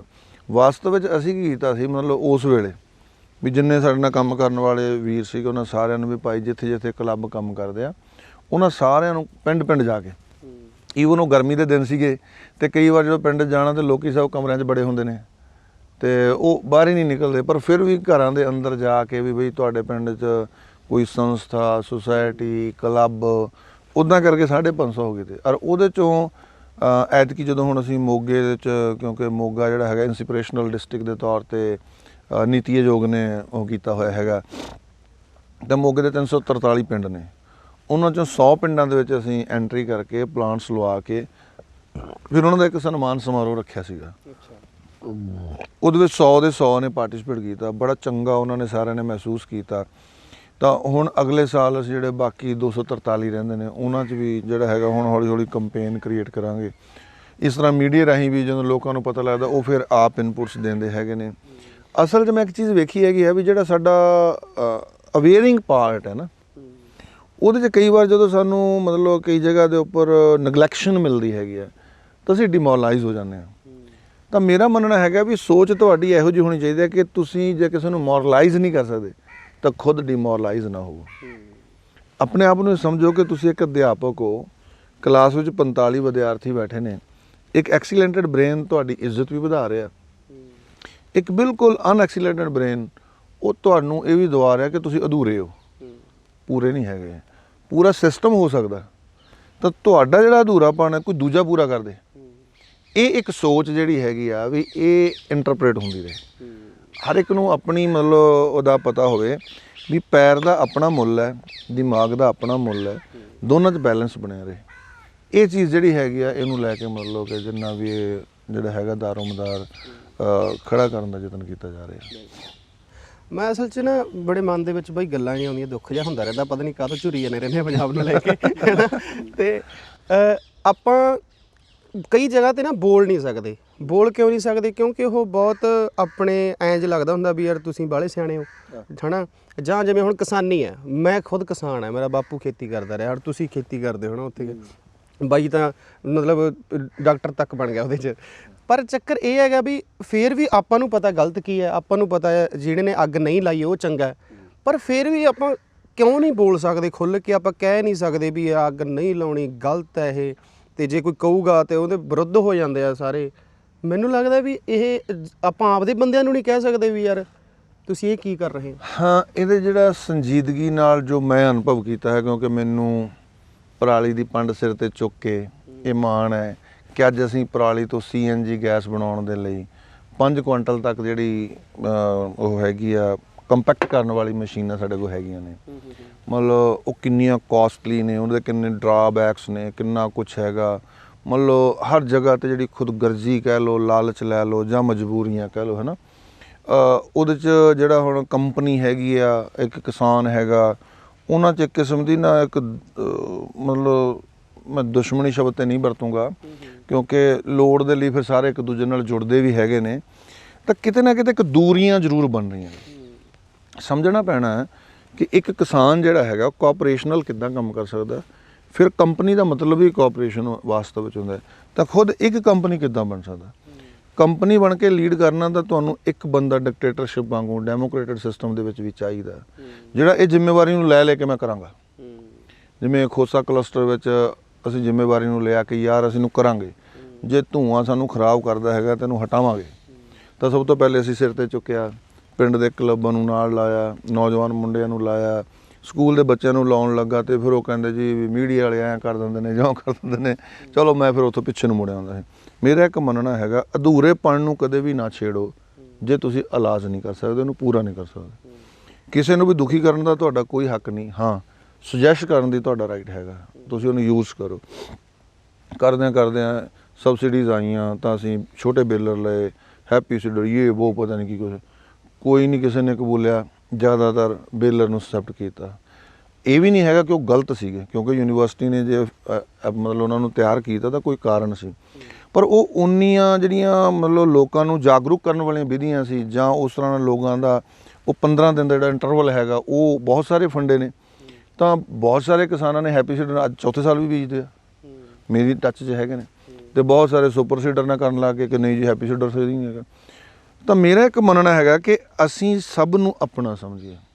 ਮੈਂ ਕੈਨੇਡਾ 'ਚ ਗਿਆ, ਉੱਥੇ ਮੈਨੂੰ ਪੰਜਾਬ ਬਾਰੇ ਇਹ ਹੋ ਗਿਆ, ਉਹ ਮੈਂ ਗੱਲ ਸੁਣੋ ਭਰਾਵੋ, ਪੰਜਾਬ ਵਾਲੇ ਅਸੀਂ ਹਾਂ, ਤੁਸੀਂ ਪੰਜਾਬੀ ਹੋ। ਕੈਨੇਡਾ 'ਚ ਪੰਜਾਬੀ ਹੋ ਸਕਦੇ ਨੇ, ਕੈਨੇਡਾ 'ਚ ਪੰਜਾਬ ਨਹੀਂ ਹੈਗਾ। ਅਗਰ ਕੋਈ ਲੈਂਡ ਬਿਲੋਂਗ ਕਰਦੀ ਹੈ ਪੰਜਾਬ ਨਾਮ ਦੀ, ਤਾਂ ਉਹ ਮੈਂ ਕਿਹਾ ਇੰਡੀਆ 'ਚ ਹੀ ਕਰਦੀ ਹੈ। ਤਾਂ ਉਹਨੂੰ ਸਾਂਭਣਾ, ਉਹਦੇ ਨਾਲ ਦੋਸਤੀ ਕਰਨੀ, ਤੁਹਾਡੇ ਪੰਜਾਬੀਆਂ ਦਾ ਸਾਥ ਹੋਣਾ। ਜਿਹੜੀ ਸਾਡੀ ਦਿੱਲੀ ਦੇ ਬਾਹਰ ਦਿੱਲੀ ਦੀ ਜਿੱਤ ਹੋਈ ਆ, ਤਾਂ ਉਹਦਾ ਵੀ ਮੂਲ ਕਾਰਨ ਇਹੀ ਹੈ। ਦੇਖੋ, ਇੱਕ ਗੱਲ ਸਾਨੂੰ ਸਮਝ ਲੈਣੀ ਚਾਹੀਦੀ ਆ, ਸਿਰਾਂ ਦੇ ਮੁੱਲ ਪੈਂਦੇ ਨੇ ਤੇ ਸਿਰਾਂ ਦੇ ਮੁੱਲ ਪੈਂਦੇ ਨੇ। ਇਹ ਚੀਜ਼ ਸਾਨੂੰ ਸਮਝਣੀ ਪਵੇਗੀ। ਇਹ ਸਿਰ ਤੇ ਇਹ ਸਿਰ 'ਚ ਫਰਕ ਹੈਗਾ। ਤਾਂ ਇਹ ਸਿਰ ਜਿਹੜਾ ਹੈਗਾ ਐਨ ਕਰਨ ਦੀ ਥਾਂ ਤੇ ਮਤਲਬ ਇੱਦਾਂ ਕਰਦਾ ਰਹੇ। ਮਤਲਬ ਇੱਕ ਅਸੀਂ ਸਵਾਰਥ ਲਈ ਘੁਮਾਉਂਦੇ ਹਾਂ, ਇੱਕ ਅਸੀਂ ਜਸਟੀਫਿਕੇਸ਼ਨ ਲਈ ਘੁਮਾਉਂਦੇ ਹਾਂ। ਤਾਂ ਇਹ ਸਾਨੂੰ ਸਮਝਣਾ ਪੈਣਾ ਕਿ ਜਿਹੜੀਆਂ ਕੰਪਨੀਆਂ ਨੇ ਉਹ ਤਾਂ ਜਿੰਦੀਆਂ ਰਹਿਣਗੀਆਂ ਜੇ ਜਿਹੜਾ ਕੰਪਨੀ ਦੇ ਅੰਦਰ ਸਿਰਾਂ ਦੀ ਗਿਣਤੀ ਹੋਏਗੀ। ਤਾਂ ਉਹ ਸਿਰਾਂ ਦੀ ਗਿਣਤੀ ਸੈਟੀਸਫਾਈ ਤਾਂ ਹੋਏਗੀ ਜੇ ਉਹਨਾਂ ਨੂੰ ਹਰ ਇੱਕ ਬਣਦਾ ਸੁਵਿਧਾਜਨਕ ਜਿਹੜਾ ਸਾਧਨ ਉਹ ਮਿਲੇਗਾ।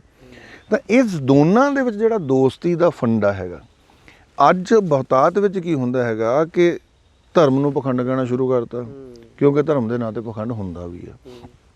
ਪਰ ਇਹ ਨਹੀਂ ਹਰ ਥਾਂ 'ਤੇ ਧਰਮ ਪਖੰਡ ਹੈ, ਕਿਉਂਕਿ ਧਰਮ ਤੋਂ ਬਿਨਾਂ ਅਸੀਂ ਚੱਲ ਹੀ ਨਹੀਂ ਸਕਦੇ। ਟੈਕਨੀਕ ਹਰ ਜਗ੍ਹਾ 'ਤੇ ਕਰਪਟ ਨਹੀਂ ਹੈਗੀ, ਤਾਂ ਸਾਨੂੰ ਸਮਝਣਾ ਪੈਣਾ ਟੈਕਨੀਕ ਤੋਂ ਬਿਨਾਂ ਦੁਨੀਆ ਨਹੀਂ ਚੱਲਦੀ। ਤਾਂ ਦੋਨਾਂ ਜਿਹੜੀਆਂ ਚੀਜ਼ਾਂ ਹੈਗੀਆਂ ਨੇ, ਉਹਨਾਂ ਦੇ ਧਰਮ ਵਿੱਚੋਂ ਅਸੀਂ ਫੀਲਿੰਗ ਮਹਿਸੂਸ ਕਰਦੇ ਹਾਂ, ਟੈਕਨੀਕ ਦੇ ਵਿੱਚੋਂ ਅਸੀਂ ਆਪਣੇ ਆਪ ਨੂੰ ਐਨਾਲਿਸਿਸ ਕਰਦੇ ਹਾਂ, ਆਪਣੇ ਆਪ ਨੂੰ ਐਨਾਲਾਈਜ਼ ਕਰ ਲੈਂਦੇ ਹਾਂ ਕਿ ਆ ਇੱਦਾਂ ਕਰਨਾ ਚਾਹੀਦਾ, ਇੱਦਾਂ ਹੋਣਾ ਚਾਹੀਦਾ। ਜਦੋਂ ਇਹ ਦੋਨਾਂ ਨੂੰ ਅਸੀਂ ਕੰਬਾਈਨਡ ਕਰ ਲਾਂਗੇ, ਤਾਂ ਮੈਨੂੰ ਨਹੀਂ ਲੱਗਦਾ ਵੀ ਅਸੀਂ ਪੰਜਾਬੀ ਲੋਕ ਪੰਜਾਬ ਤਾਂ ਛੱਡੋ ਸੰਸਾਰ ਨੂੰ ਨਹੀਂ ਬਦਲ ਸਕਦੇ। ਪਰ ਹੈ ਬਹੁਤ ਔਖਾ, ਕਿਉਂਕਿ ਪੰਜਾਬੀ ਦੀ ਗੱਲ ਜਦੋਂ ਜੱਚ ਗਈ ਫਿਰ ਤੇ ਨਹੀਂ ਪਿੱਛੇ ਪੈਣ ਦਿੰਦਾ। ਜਿੰਨਾ ਚਿਰ ਜਚੀ ਨਾ ਇਹ ਤੁਰਦਾ ਹੀ ਨਹੀਂ ਹੈਗਾ। ਹੁਣ ਤੁਸੀਂ ਇਸੇ ਕਿਸਾਨ ਅੰਦੋਲਨ ਨੂੰ ਹੀ ਵੇਖੋਗੇ, ਜਦੋਂ ਸ਼ੁਰੂਆਤੀ ਦਿਨ ਦੇਖੋ, ਉਸ ਤੋਂ ਬਾਅਦ ਦੇ ਦਿਨ ਵੇਖੋ, ਤੁਹਾਨੂੰ ਨਜ਼ਰ ਆਏਗਾ ਜਦੋਂ ਇਹਨਾਂ ਨੂੰ ਜੱਚ ਗਿਆ, ਇਹਨਾਂ ਨੇ ਸਭ ਕੁਝ ਲਾ ਦਿੱਤਾ। ਔਰ ਸਭ ਤੋਂ ਜਿਹੜਾ ਨੁਕਸਾਨਦਾਇਕ ਮੈਨੂੰ ਲੱਗਦਾ ਹੁੰਦਾ ਕਿ ਕਿਸਾਨੀ ਅਤੇ ਜਿਹੜਾ ਬਿਜ਼ਨਸ ਹੈ, ਇਹਨਾਂ ਦੋਨਾਂ ਦੇ ਵਿੱਚ ਦੁਸ਼ਮਣੀ ਨਹੀਂ ਪੈਣੀ ਚਾਹੀਦੀ। ਕਿਉਂਕਿ ਹੁਣੇ ਤੁਸੀਂ ਵੇਖਿਆ ਹੋਏਗਾ, ਪਹਿਲੇ ਆ ਕਿਸਾਨ ਭਰਾ ਜਿਹੜੇ ਸਿੱਧੀ ਅਦਾਇਗੀ ਦੀ ਗੱਲਾਂ ਦੇ ਰੌਲਾ ਪੈਂਦਾ ਹੁੰਦਾ ਸੀਗਾ, ਤੇ ਹੁਣ ਜਦੋਂ ਸਿੱਧੀ ਅਦਾਇਗੀ ਵਾਲਾ ਪੰਗਾ ਆ ਗਿਆ, ਹੁਣ ਆੜਤੀ ਤੋਂ ਲੈ ਕੇ ਤੁਸੀਂ ਉਹ ਪੂਰਾ ਕਰਨਾ ਹੈਗਾ। ਆੜਤੀ ਨੇ ਕਿਹੜਾ ਵਿਚਾਰੇ ਨੇ ਕਿਤੋਂ ਲੈ ਕੇ ਆਉਣਾ, ਉਹਨੇ ਵੀ ਤਾਂ ਕੋਈ ਵਿੱਚੋਂ ਇੱਧਰੋਂ ਇੰਟਰਸਟ ਤੇ ਲਊਗਾ, ਉੱਧਰ ਦਊਗਾ, ਕੋਈ ਨਾ ਕੋਈ ਵੇਰੀਏਸ਼ਨ ਤੇ ਰੱਖੇਗਾ। ਹੁਣ ਉਹਦੇ 'ਚ ਕੁਝ ਲਾਲਚੀ ਲੋਕਾਂ ਨੇ ਹਾਲਾਤ ਇਸ ਤਰ੍ਹਾਂ ਦੇ ਬਣਾ ਤੇ, ਪੋਲੀਟੀਸ਼ੀਅਨ ਨੇ ਸੋਚਿਆ ਕਿ ਚਲ ਸਿੱਧੀ ਅਦਾਇਗੀ ਦਾ ਇੱਦਾਂ ਕਰ ਦਿਓ। ਇੱਦਾਂ ਕੁਛ ਨਹੀਂ ਹੋਣ ਵਾਲਾ ਹੈਗਾ। ਇੱਕ ਚੀਜ਼ ਮੰਨ ਕੇ ਚੱਲੀਏ, ਦੁਨੀਆ ਐਡਜਸਟ ਹੋ ਕੇ ਚੱਲਦੀ ਹੈ। ਕੁਦਰਤ ਨੇ ਦੇਖੋ ਬਨਸਪਤੀ ਨੂੰ ਕਿੰਨਾ ਐਡਜਸਟ ਕੀਤਾ, ਕਿਤੇ ਫਲੋਰੀਕਲਚਰ ਆ, ਕਿਤੇ ਫਰੂਟ ਕਲਚਰ ਆ, ਕਿਤੇ ਟਿੰਬਰ ਕਲਚਰ ਹੈ ਨਾ। ਤਾਂ ਇਹ ਵਰਾਇਟੀਜ਼ ਹੈਗੀਆਂ ਨੇ। ਤਾਂ ਇਹ ਵਰਾਇਟੀਜ਼ ਦੀ ਜਿਹੜੀ ਰੂਪ ਰੇਖਾ ਹੈਗੀ ਆ, ਜਿਹਨੂੰ ਅਸੀਂ ਡਿਵਰਸੀਫਿਕੇਸ਼ਨ ਕਹਿੰਦੇ ਹੈਗੇ ਆ, ਤਾਂ ਇਹ ਸਾਰੇ ਕੁਝ ਨੂੰ ਸਾਨੂੰ ਇਕੱਠਾ ਕਰਕੇ ਚੱਲਣਾ ਪੈਣਾ ਹੈਗਾ ਵੀ ਹਾਂ ਐਡਜਸਟਮੈਂਟ ਐਸੀ ਰਹੇ ਕਿ ਸਾਨੂੰ ਖੁਸ਼ੀ ਮਹਿਸੂਸ ਹੁੰਦੀ ਰਹੇ, ਜਿੰਨਾ ਕੁ ਸਾਡੇ ਤੋਂ ਰੱਬ ਨੇ ਕਰਵਾਇਆ ਉਹਦੇ ਸਾਨੂੰ ਸੰਤੁਸ਼ਟਤਾ ਰਹੇ। ਵੀ ਜੇ ਹੁਣ ਆ ਪੱਤਾ ਹੇਠਾਂ ਡਿੱਗਿਆ ਨਾ, ਇਹ ਆਪਣਾ ਸਫ਼ਰ ਤੈਅ ਕਰਕੇ ਆ ਗਿਆ, ਕੋਈ ਗੱਲ ਨਹੀਂ, ਜੀ ਆਉਂਦੇ ਨੂੰ। ਉਹ ਜੌਨ ਕੀਟ ਦੀ ਇੱਕ ਉਹ ਹੈਗੀ ਆ ਦਾ ਅਟਮਨ, ਪੱਤਝੜ ਤੇ ਆ, ਉਹ ਕਹਿੰਦਾ ਪੱਤਝੜ ਨੂੰ ਉਦਾਸੀ ਵਾਂਗੂ ਨਾ ਵੇਖ, ਇਹ ਵੇਖ ਇਹ ਨਵੇਂ ਪੱਤਿਆਂ ਨੂੰ ਜੀ ਆਇਆਂ ਵੀ ਕਹਿ ਰਿਹਾ ਯਾਰ, ਵੈਲਕਮ ਵੀ ਕਰ ਰਿਹਾ। ਬਿਲਕੁਲ ਇੱਕ ਸਫ਼ਰ ਤੈਅ ਕਰਕੇ ਫਰੂਟ ਵੀ ਤਾਂ ਦੇ ਰਿਹਾ। ਜੇ ਸਫ਼ਰ ਤੈਅ ਨਾ ਕਰਦਾ, ਇਹ ਪੱਤਾ ਪੂਰੀ ਜਿਹੜੀ ਹੈ ਫੋਟੋਸਿੰਥੈਸਿਸ ਨਾ ਕਰਦਾ, ਇੱਕ ਐਜ਼ ਪਰ ਮਤਲਬ ਇਹਦਾ ਸਟਮਕ ਨਾ ਯੂਜ਼ ਹੁੰਦਾ, ਤਾਂ ਕਿੱਥੋਂ ਤੁਹਾਨੂੰ ਫਲ ਮਿਲਣਾ ਸੀ।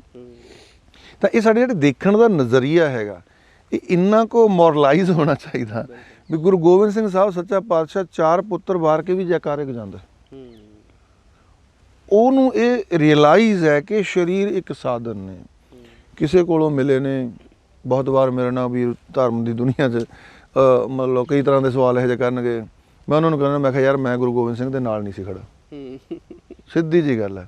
ਮੈਨੂੰ ਤੇ ਮੇਰੇ ਵੱਡਿਆਂ ਦਾ ਵਿਸ਼ਵਾਸ, ਉਹਨਾਂ ਨੇ ਕਿਹਾ ਕਿ ਗੁਰੂ ਗੋਬਿੰਦ ਸਿੰਘ ਆ ਕਰਦਾ ਸੀ, ਉਹਨਾਂ ਨੂੰ ਉਹਨਾਂ ਦੇ ਵੱਡਿਆਂ ਨੇ ਕਿਹਾ, ਤਾਂ ਅਖੀਰ ਤੇ ਜਾ ਕੇ ਜਿਹੜੇ ਉਹਨਾਂ ਦੇ ਵੱਡੇ ਸੀ ਉਹ ਗੁਰੂ ਸਾਹਿਬ ਦੇ ਕਾਲ ਦੇ ਵਿੱਚ ਵੀ ਹੋਣਗੇ। ਤਾਂ ਇਹ ਸਾਡਾ ਵਿਸ਼ਵਾਸ ਹੈ। ਤਾਂ ਜਦੋਂ ਅਸੀਂ ਇਹ ਵਿਸ਼ਵਾਸ ਜਿਹੜਾ ਹੈਗਾ ਧਰਮ 'ਚੋਂ ਪੈਦਾ ਹੁੰਦਾ ਹੈ, ਔਰ ਜਿਹੜਾ ਸਾਡਾ ਟੈਕਨੀਕਲ ਸੈਂਸ ਹੈਗੀ ਹੈ ਉਹ ਸਾਡੀ ਪ੍ਰੈਕਟੀਕਲ ਸਕਿੱਲ 'ਚੋਂ, ਜਦੋਂ ਦੋਨੋਂ ਜੁੜ ਜਾਂਦੇ ਨੇ, ਤਾਂ ਮੈਨੂੰ ਲੱਗਦਾ ਹੈਗਾ ਵੀ ਜ਼ਿੰਦਗੀ ਜਿਹੜੀ ਹੈਗਾ ਬਹੁਤ ਸੌਫਟ ਹੋ ਸਕਦੀ ਹੈਗੀ।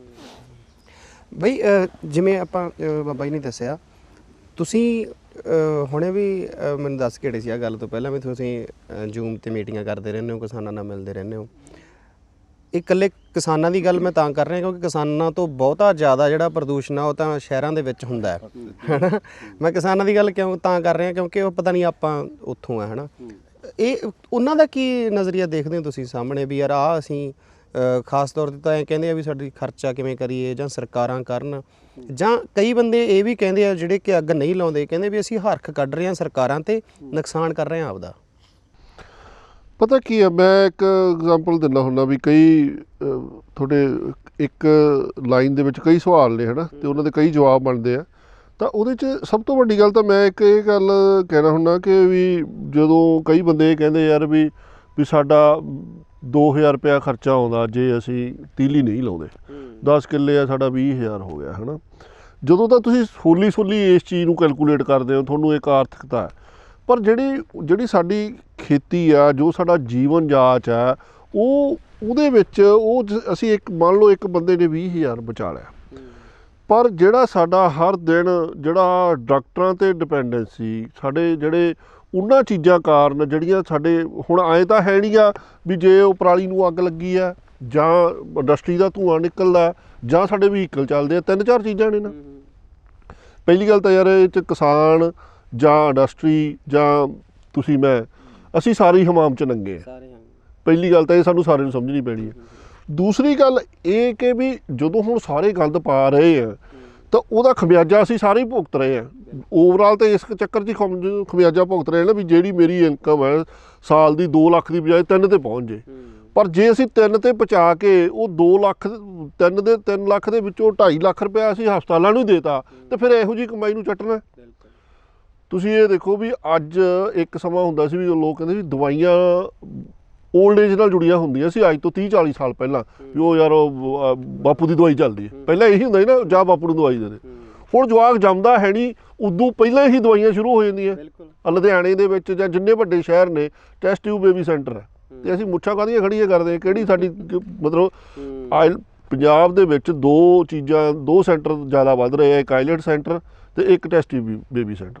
ਅਤੇ ਸਾਡੀ ਸੂਰਬੀਰਾਂ ਦੀ ਕੌਮ, ਹੁਣ ਬਾਬਾ ਜੀ ਗੱਲ ਗੁਰੂ ਸਾਹਿਬ ਦੀ ਕਰਦੇ, ਗੁਰੂ ਗੋਬਿੰਦ ਸਿੰਘ ਜੀ ਦੀ, ਜੇ ਜਾਂ ਅਸੀਂ ਹਰੀ ਸਿੰਘ ਨਲੂਏ ਦੀ ਗੱਲ ਕਰਦੇ ਹਾਂ, ਉਹ ਜੇ ਉੱਪਰੋਂ ਬੈਠੇ ਦੇਖਦੇ ਹੋਣ ਕਹਿੰਦੇ ਹੋਣਗੇ ਇਹੋ ਜਿਹੇ ਵਾਸਤੇ ਅਸੀਂ ਧਰਤੀ ਛੱਡ ਕੇ ਗਏ ਸੀਗੇ, ਹੈ ਨਾ। ਤਾਂ ਉਹ ਕਹਿਣ ਦਾ ਭਾਵ ਵੀ ਜੇ ਅਸੀਂ ਕਮਾਈ ਕਰਕੇ ਫਿਰ ਜਿਹੜੇ ਮੈਂਟਲੀ ਰਿਟਾਰਡਡ ਜਾਂ ਜਿਹੜੇ ਮਤਲਬ ਸਹੀ ਅਵਸਥਾ 'ਚ ਬੱਚੇ ਆ ਉਹਨਾਂ ਦੀ ਗਿਣਤੀ ਸਾਡੇ ਸੂਬੇ 'ਚ ਬਹੁਤ ਵਧਣੀ ਸ਼ੁਰੂ ਹੋ ਗਈ ਹੈ। ਅਤੇ ਉਹੋ ਜਿਹੀ ਕਮਾਈ ਨੂੰ ਯਾਰ ਅਸੀਂ ਲੈਣਾ ਕੀ ਹੈ। ਅਤੇ ਜੇ ਉਹ ਇਹ ਸਾਰੇ ਦਾ ਬੈਲੈਂਸ ਉਦੋਂ ਹੀ ਬਣਦਾ ਜਦੋਂ ਜਿਹੜੇ ਵੀ ਕਿਸੇ ਵੀ ਚਾਹੇ ਘਰ ਤੋਂ ਸ਼ੁਰੂ ਕਰਕੇ ਆਪਾਂ ਸੂਬੇ ਜਾਂ ਦੇਸ਼ 'ਚ ਪਹੁੰਚ ਜਾਂਦੇ, ਜਦੋਂ ਉਹ ਸਾਡੀਆਂ ਮੁੱਢਲੀਆਂ ਲੋੜਾਂ ਹਵਾ, ਪਾਣੀ ਅਤੇ ਭੋਜਨ ਜਿਹੜਾ ਵੀ ਘਰ ਅਤੇ ਸੂਬਾ ਸਮਝਣ ਲੱਗ ਗਿਆ, ਉਹ ਉੱਥੇ ਹਰਿਆਲੀ ਅਤੇ ਖੁਸ਼ਹਾਲੀ ਵਧਣੀ ਸ਼ੁਰੂ ਹੋ ਜਾਂਦੀ ਹੈ। ਹੁਣ ਪ੍ਰੋਬਲਮ ਇਹ ਆ ਕਿ ਸਾਡੇ ਸੂਬੇ ਨੇ, ਸਾਡੀ ਜੀਵਨ ਜਾਂਚ ਨੇ, ਮਤਲਬ ਇਕੱਲੀ ਸਾਡੇ ਸੂਬੇ ਦੀ ਗੱਲ ਨਹੀਂ, ਬਹੁਤ ਸਾਰੇ ਸੂਬਿਆਂ 'ਚ ਇਹ ਰੁਝਾਨ ਹੋ ਗਿਆ, ਪਰ ਅਸੀਂ ਥੋੜ੍ਹੇ ਜਿਹੇ ਇਸ ਗੱਲ 'ਚੋਂ ਮੋਹਰੀ ਹੈ, ਸ਼ਾਇਦ ਕੁਛ ਗੱਲ ਲੋਕਾਂ ਦੇ ਇਹ ਗੱਲ ਚੁਭੂਗੀ ਵੀ ਅਸੀਂ ਮੁੱਢਲੀਆਂ ਲੋੜਾਂ ਇਹ ਸਮਝਦੇ ਹੀ ਨਹੀਂ।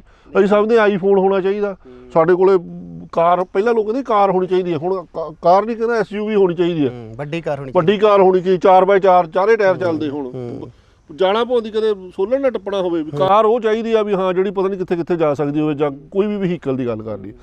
ਮਤਲਬ ਅਸੀਂ ਸੋ ਕਾਲ ਡਿਵੈਲਪਮੈਂਟ ਦੇ ਚੱਲਦਿਆਂ ਵਿਖਾਵੇਬਾਜ਼ੀ ਦੇ ਚੱਲਦਿਆਂ ਅਸੀਂ ਆਪਣਾ ਜਿਹੜਾ ਮੈਨੂੰ ਜਦੋਂ ਵੀ ਕੋਈ ਇਹ ਗੱਲ ਦਾ ਸਵਾਲ ਪੁੱਛਦਾ ਵੀ ਜਾਂ ਜਵਾਬ ਪੁੱਛਦਾ ਵੀ ਯਾਰ ਵੀ ਇਹਦਾ ਕੀ ਜਵਾਬ ਆ, ਵੀ ਸਾਨੂੰ ਕੀ ਕਰਨਾ ਚਾਹੀਦਾ, ਤਾਂ ਮੈਨੂੰ ਮੇਰਾ ਹਮੇਸ਼ਾ ਇਹ ਜਵਾਬ ਹੁੰਦਾ ਵੀ ਸਾਨੂੰ ਲਾਈਫ ਸਟਾਈਲ 'ਤੇ ਕੰਮ ਕਰਨ ਦੀ ਲੋੜ ਆ, ਸਾਨੂੰ ਜੀਵਨ ਜਾਂਚ ਕਰਨੀ। ਮੈਨੂੰ ਨਾ ਇੱਥੇ ਸਾਈਡ ਤੋਂ ਸੇ ਗੱਲ ਕਰਨੀ ਆਉਂਦੀ ਆ। ਹਾਂ ਨਹੀਂ ਬਿਲਕੁਲ। ਇੱਕ ਨਾ ਸਾਡੇ ਕਿਸਾਨ ਭਰਾ ਸੀਗਾ, ਉਹਦਾ ਮੁੰਡਾ ਟਰੈਕਟਰਾਂ ਦੀ ਏਜੰਸੀ ਦੇ ਵਿੱਚ ਐਜ਼ ਏਜੰਟ ਸੀ। ਉਹਨੇ ਇੱਕ ਬੰਦੇ ਨੂੰ ਟਰੈਕਟਰ ਦਵਾਉਣ ਦੀ ਗੱਲ ਕੀਤੀ। ਉਹ ਜਿਹੜਾ ਮਸੀਂ 3 ਕਿੱਲੇ ਉਹਦੇ ਕੋਲ ਜ਼ਮੀਨ ਸੀਗੀ ਅਤੇ ਕਾਫੀ ਉਹਦੇ ਪਹਿਲਾਂ ਹੀ ਆਲਰੇਡੀ ਕਰਜ਼ਾ ਸੀਗਾ। ਉਹਨੇ ਆਪਣੀ ਬੇਟੀ ਦਾ ਵਿਆਹ ਕਰਨਾ ਸੀ ਅਤੇ ਉਹਨੂੰ ਪੈਸੇ ਚਾਹੀਦੇ ਸੀ।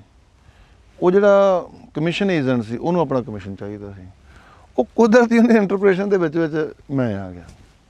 ਚਲੋ ਜਦੋਂ ਮਤਲਬ ਕਿ ਜਿਹੜਾ ਜੱਟ ਸੀ ਚਲੇ ਗਿਆ, ਮੈਂ ਉਹਨੂੰ ਬਾਅਦ 'ਚ ਇਕੱਲਾ ਕਰਕੇ ਮੈਂ ਕਿਹਾ ਯਾਰ ਤੈਨੂੰ ਐਂ ਨਹੀਂ ਲੱਗਦਾ ਤੂੰ 10,000 ਦੇ ਪਿੱਛੇ ਕਿੱਡਾ ਵੱਡਾ ਨੁਕਸਾਨ ਕਰ ਰਿਹਾ। ਉਹਨੂੰ ਤਾਂ ਪਤਾ ਨਹੀਂ ਹੈਗਾ ਵੀ ਯਾਰ ਇਹ ਪੈਸੇ ਮੈਂ ਕਿਵੇਂ ਮੋੜੂੰਗਾ, ਹੋਰ ਕਰਜ਼ੇ 'ਚ ਦਬ ਗਿਆ।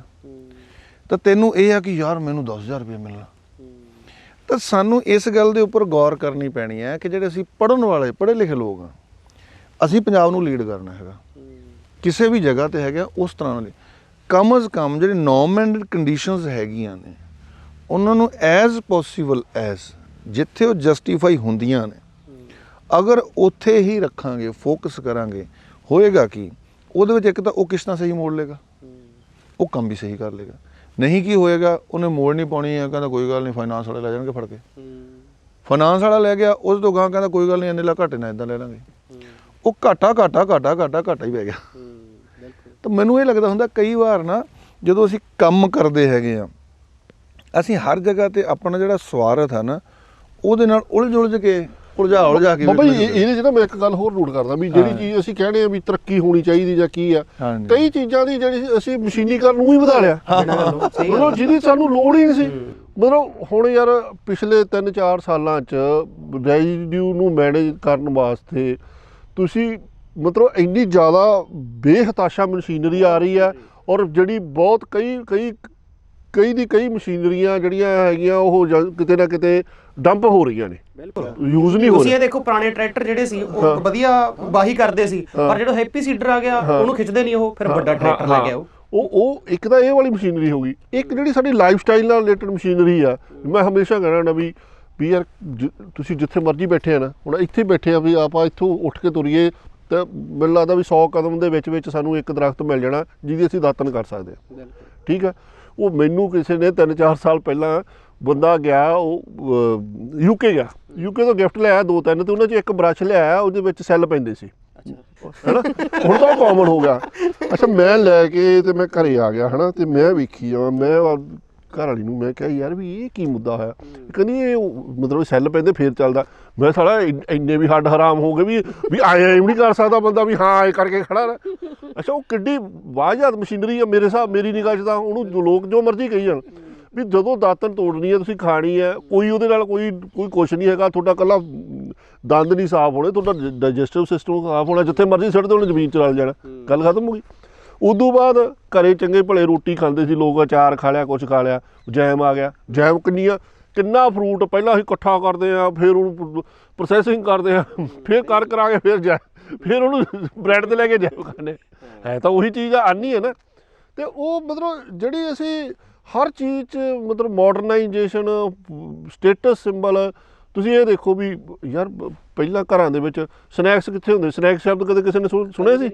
2 ਟਾਈਮ ਰੋਟੀ ਹੁੰਦੀ ਸੀ ਤੇ ਛਾਬੇ 'ਚ ਪਈਆਂ ਰੋਟੀਆਂ ਹੁੰਦਾ, ਬੰਦਾ ਕੋਈ ਕਦੇ ਤਾਂ ਸ਼ੱਕਰ ਨਾਲ ਖਾ ਲਈ, ਕਦੇ ਗੁੜ ਭੋਰ ਲਿਆ, ਕਦੇ ਕੁਛ ਕਰ ਲਿਆ। ਹੁਣ ਘਰਾਂ ਦੇ ਵਿੱਚ ਕਿੰਨੇ ਡੱਬੇਬੰਦ ਚੀਜ਼ਾਂ ਆ ਗਈਆਂ, ਔਰ ਉਹਨਾਂ ਨੂੰ ਪ੍ਰੀਜ਼ਰਵ ਕਰਨ ਵਾਸਤੇ ਕਿੰਨੀਆਂ ਚੀਜ਼ਾਂ ਨੇ। ਇੱਕ ਤਾਂ ਹੋਰ ਗੱਲ ਤੇ ਤੁਹਾਡੀ ਗੱਲ ਦੇ ਨਾਲ ਜੁੜਦੀ ਦੱਸਦਾ ਮੈਂ, ਕੇਕ ਵੀ ਆ ਗਏ ਪਿੰਡਾਂ 'ਚ। ਹੁਣ ਹੈਪੀ ਬਰਥਡੇ ਟੂ ਯੂ ਪਿੰਡਾਂ ਦੇ ਵਿੱਚ ਹੈ, ਜੇ ਨਹੀਂ ਕਰਦੇ ਤਾਂ ਔਖਾ ਹੈ। ਮੈਂ ਕਿਹਾ ਕਮਾਲ ਹੋਈ। ਹੋਰ ਮੂੰਹ ਲਵੇੜਦੇ ਨੇ। ਉਹ ਖਾਂਦੇ ਤਾਂ ਹੈ ਹੀ ਨਹੀਂ, ਬਾਬਾ ਜੀ ਵਾਲੀ ਗੱਲ ਹੈ ਵੀ ਉਹ ਇੱਕ ਤਾਂ ਮੂੰਹ ਲਵੇੜਦੇ ਆ, ਉਹ ਦੂਜਾ ਮਤਲਬ ਵੀ ਘਰੇ ਜਿਵੇਂ ਸੋਸ਼ਲ ਮੀਡੀਆ ਕੀ ਆ ਵੀ ਘਰ ਵਾਲੀ ਪਾਉਂਦੀ, ਸਾਲ 'ਚ ਨਾ 10 ਦਿਨ ਵੀ ਹੱਸ ਕੇ ਨਾ ਬੋਲਦੇ ਹੁਣ। ਤੇ ਜਿੱਦਣ ਕਿਤੇ ਐਨਵਰਸਰੀ ਆ ਜਾ ਕੇ ਫੋਟੋਆਂ ਦੀ ਐਡੀ ਲੰਮੀ ਲਾਈਨ ਲਾ ਦਿੰਦੇ, ਪਤਾ ਲੱਗਦਾ ਵੀ ਦੁਨੀਆ ਤੇ ਜੇ ਕਿਤੇ ਸਭ ਤੋਂ ਖੁਸ਼ ਹੈਗੇ ਇਹ ਆ। ਇਹ ਨਹੀਂ ਪਤਾ ਵੀ ਉਸ ਤੋਂ ਬਾਅਦ ਫੋਟੋ ਖਿੱਚਣ ਤੋਂ ਬਾਅਦ ਜੋ ਤੁੱਜਦੀ ਹੋਈ ਉਹਨਾਂ ਦੀ ਖੁਸ਼ੀ ਤੇ ਦੂਸਰੇ ਝੁਰੀ ਜਾਂਦੇ ਰਹਿੰਦੇ। ਹਾਂ, ਉਹ ਦੂਜੀ ਝੁਰੀਦਾ। ਉਹ ਮੁੜ ਕੇ ਜਦੋਂ ਦੂਜਾ ਦੇਖਦਾ ਉਹ ਕਹਿੰਦਾ ਲੈ ਉਹ ਵੇਲਾ ਕਿੱਥੇ ਚਲੇ ਗਏ ਆ, ਜਾਂ ਉੱਥੇ ਘੁੰਮ ਕੇ ਆਏ ਆ, ਜਾਂ ਉਹਨਾਂ ਨੇ ਆਹ ਖੜਾ ਕਰ ਲਿਆ। ਜਿਵੇਂ ਮੈਂ ਪਹਿਲਾਂ ਇਸ ਡਿਸਕਸ਼ਨ ਤੋਂ ਫਾਰਮਲ ਤੋਂ ਪਹਿਲਾਂ ਆਪਾਂ ਗੱਲ ਕਰ ਰਹੇ ਸੀ ਵੀ ਲੋਕਾਂ ਨੂੰ ਆਹੀ ਹੁੰਦਾ ਵੀ ਘਰ ਹੀ ਪਾਈ ਜਾਓ। ਇੱਕ ਹੈਗਾ ਨਹੀਂ, ਇੱਕ ਕੋਠੀ ਹੋਰ ਹੋਣੀ ਚਾਹੀਦੀ ਆ। ਫਿਰ ਉਹ ਕੋਠੀ ਪਾਉਣੀ ਆ ਤਾਂ ਉਹਦੇ 'ਚ ਸ਼ੀਸ਼ਾ ਇੰਨਾ ਵਧਾ ਲਿਆ ਲੋਕਾਂ ਨੇ। ਮੈਂ ਅਕਸਰ ਹੀ ਐਗਜ਼ਾਮਪਲ ਦਿੰਦਾ ਹੁਣ ਵੀ ਪਿਛਲੇ 2-3 ਸਾਲ ਪਹਿਲਾਂ ਵੀ, ਕਿਉਂਕਿ ਲੋਕ ਮੈਥੋਂ ਘਰਾਂ 'ਚ ਬੂਟੇ ਲਾਉਣ ਦਾ ਡਿਜ਼ਾਈਨ ਪੁੱਛਦੇ ਰਹਿੰਦੇ ਆ। ਤਾਂ ਉਹ ਕਈ ਮਾਤਰ ਕੀ ਕਰਦੇ, ਅਮਰੀਕਾ ਜਾਂ ਕੈਨੇਡਾ ਜਿੱਥੇ 12 ਚੋਂ 8-10 ਮਹੀਨੇ ਬਰਫ਼ ਪਈ ਰਹਿੰਦੀ ਆ, ਉੱਥੇ ਕਿਸੇ ਭੂਆ ਮਾਸੀ ਦਾ ਘਰ ਆ, ਉਹਦਾ ਚੱਕ ਕੇ ਨਕਸ਼ਾ ਲਿਆ ਕੇ ਇੱਥੇ ਕਾਪੀ ਕਰਦੇ। ਅਸੀਂ ਯਾਰ ਉਹ -47 ਡਿਗਰੀ ਤੇ ਤੁਰੇ ਫਿਰਦੇ ਆ, ਅਸੀਂ +47 ਡਿਗਰੀ ਤੇ ਤੁਰੇ ਫਿਰਦੇ। ਬਿਲਕੁਲ ਬਾਈ, ਇਹ ਤੁਹਾਡੀ ਨਾਲ ਗੱਲ ਨਾਲ ਜੁੜਦੀ ਗੱਲ ਇਹ ਵੀ ਹੈਗੀ ਆ ਵੀ ਪਹਿਲਾਂ ਜਿਹੜੇ ਆਪਣੇ ਘਰ ਹੁੰਦੇ ਸੀਗੇ ਉਹ ਆਪਣੇ ਪੰਛੀਆਂ ਦੀ ਠਾਰ ਵੀ ਹੁੰਦੇ ਸੀ, ਹਨਾ। ਉਹ ਨਕਸ਼ੇ ਜਦੋਂ ਆਪਣੇ ਆ ਗਏ ਇੱਧਰ, ਜਾਂ ਉਹ ਸਾਰਾ ਸੰਦ ਸਨੇੜਾ ਜਾ ਆ ਗਿਆ, ਮੈਨੂੰ ਲੱਗਦਾ ਵੀ ਪੰਛੀ ਆਪਣੇ ਉਹਦੇ ਕਰਕੇ ਖੁਸ਼। ਤੁਸੀਂ ਦੇਖੋ ਪੰਛੀ ਤਾਂ ਘਟੇ ਆ। ਕਦੇ ਕਿਸੇ ਨੇ ਸੁਪਨੇ 'ਚ ਸੋਚਿਆ ਹੋਊਗਾ ਵੀ ਵਿਟਾਮਿਨ ਡੀ ਜਿਹੜਾ ਸਿੱਧਾ ਰੱਬ ਨੇ ਲਾਇਆ ਹੋਇਆ ਸੂਰਜ, ਉਹਦੀਆਂ ਜਵਾਕ ਗੋਲੀਆਂ ਖਾਣਗੇ?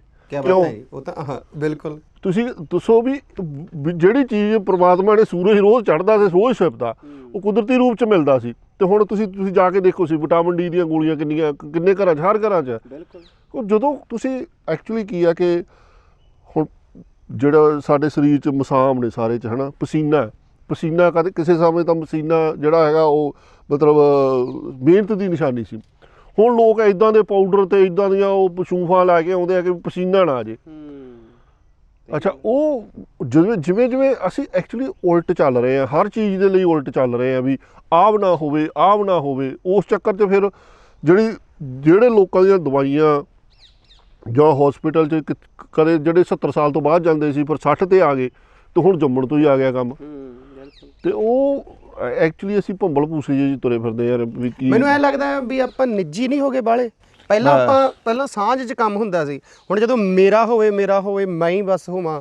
ਮੈਨੂੰ ਲੱਗਦਾ ਨੁਕਸਾਨ ਹੀ ਸਾਡਾ ਇੱਥੇ ਖੜਾ ਹੋ ਗਿਆ ਕਰੀਬਨ। ਜਦੋਂ ਕਿਉਂਕਿ ਪਹਿਲੇ ਮੈਂ ਵੀ ਇੰਡੀਵਿਜੂਅਲ ਇੱਕ ਕਥਾ ਕਰਦਾ ਸੀਗਾ, ਹੈ ਨਾ, ਤੇ ਚਲੋ ਜਿੰਨਾ ਕੁ ਰੱਬ ਨੇ ਮਹਾਂਪੁਰਖਾਂ ਦੀ ਪਰਿਵਾਰ 'ਚੋਂ ਸੰਗਤ ਵਿੱਚ ਜੋ ਮਿਲਿਆ ਵੀ ਬੰਦਗੀ ਕਰਨੀ, ਸੇਵਾ ਕਰਨੀ, ਦੈਟਸ ਆਲ, ਨਥਿੰਗ ਵਨ, ਹੈ ਨਾ। ਹੌਲੀ ਪੜ੍ਹੇ, ਫਿਰ ਪੜ੍ਹਨ ਤੋਂ ਬਾਅਦ ਲੱਗਿਆ ਕਿ ਯਾਰ ਕਥਾ ਵੀ ਕਰਨੀ ਚਾਹੀਦੀ ਹੈ, ਕਿਸੇ ਲਈ ਕੋਈ ਚੰਗਾ ਸੁਨੇਹਾ ਆ ਜਾਂਦਾ। ਉਸ ਤੋਂ ਬਾਅਦ ਜਦੋਂ ਸੰਸਥਾ ਦੀ ਜ਼ਿੰਮੇਵਾਰੀ ਆ ਗਈ, ਫਿਰ ਮੈਂ ਕਿਹਾ ਯਾਰ ਵੀ ਦੇਖੋ ਲੋਕ ਤੁਹਾਡੇ ਤੇ ਇੰਨੀ ਆਸ ਕਰਦੇ ਨੇ, ਤੁਹਾਨੂੰ ਕੰਮ ਕਿਵੇਂ ਕਰਨਾ ਚਾਹੀਦਾ। ਉਹਦੇ 'ਚ ਮੈਨੂੰ ਲੱਗਿਆ ਕਿ ਮਤਲਬ ਨਿੱਜੀ ਤਜਰਬੇ ਦੀ ਮੈਂ ਤੁਹਾਨੂੰ ਗੱਲ ਦੱਸਦਾ ਹੈਗਾ ਕਿ ਯਾਰ ਸਭ ਨੂੰ ਰਲ ਕੇ ਕੰਮ ਕਰਨਾ ਚਾਹੀਦਾ।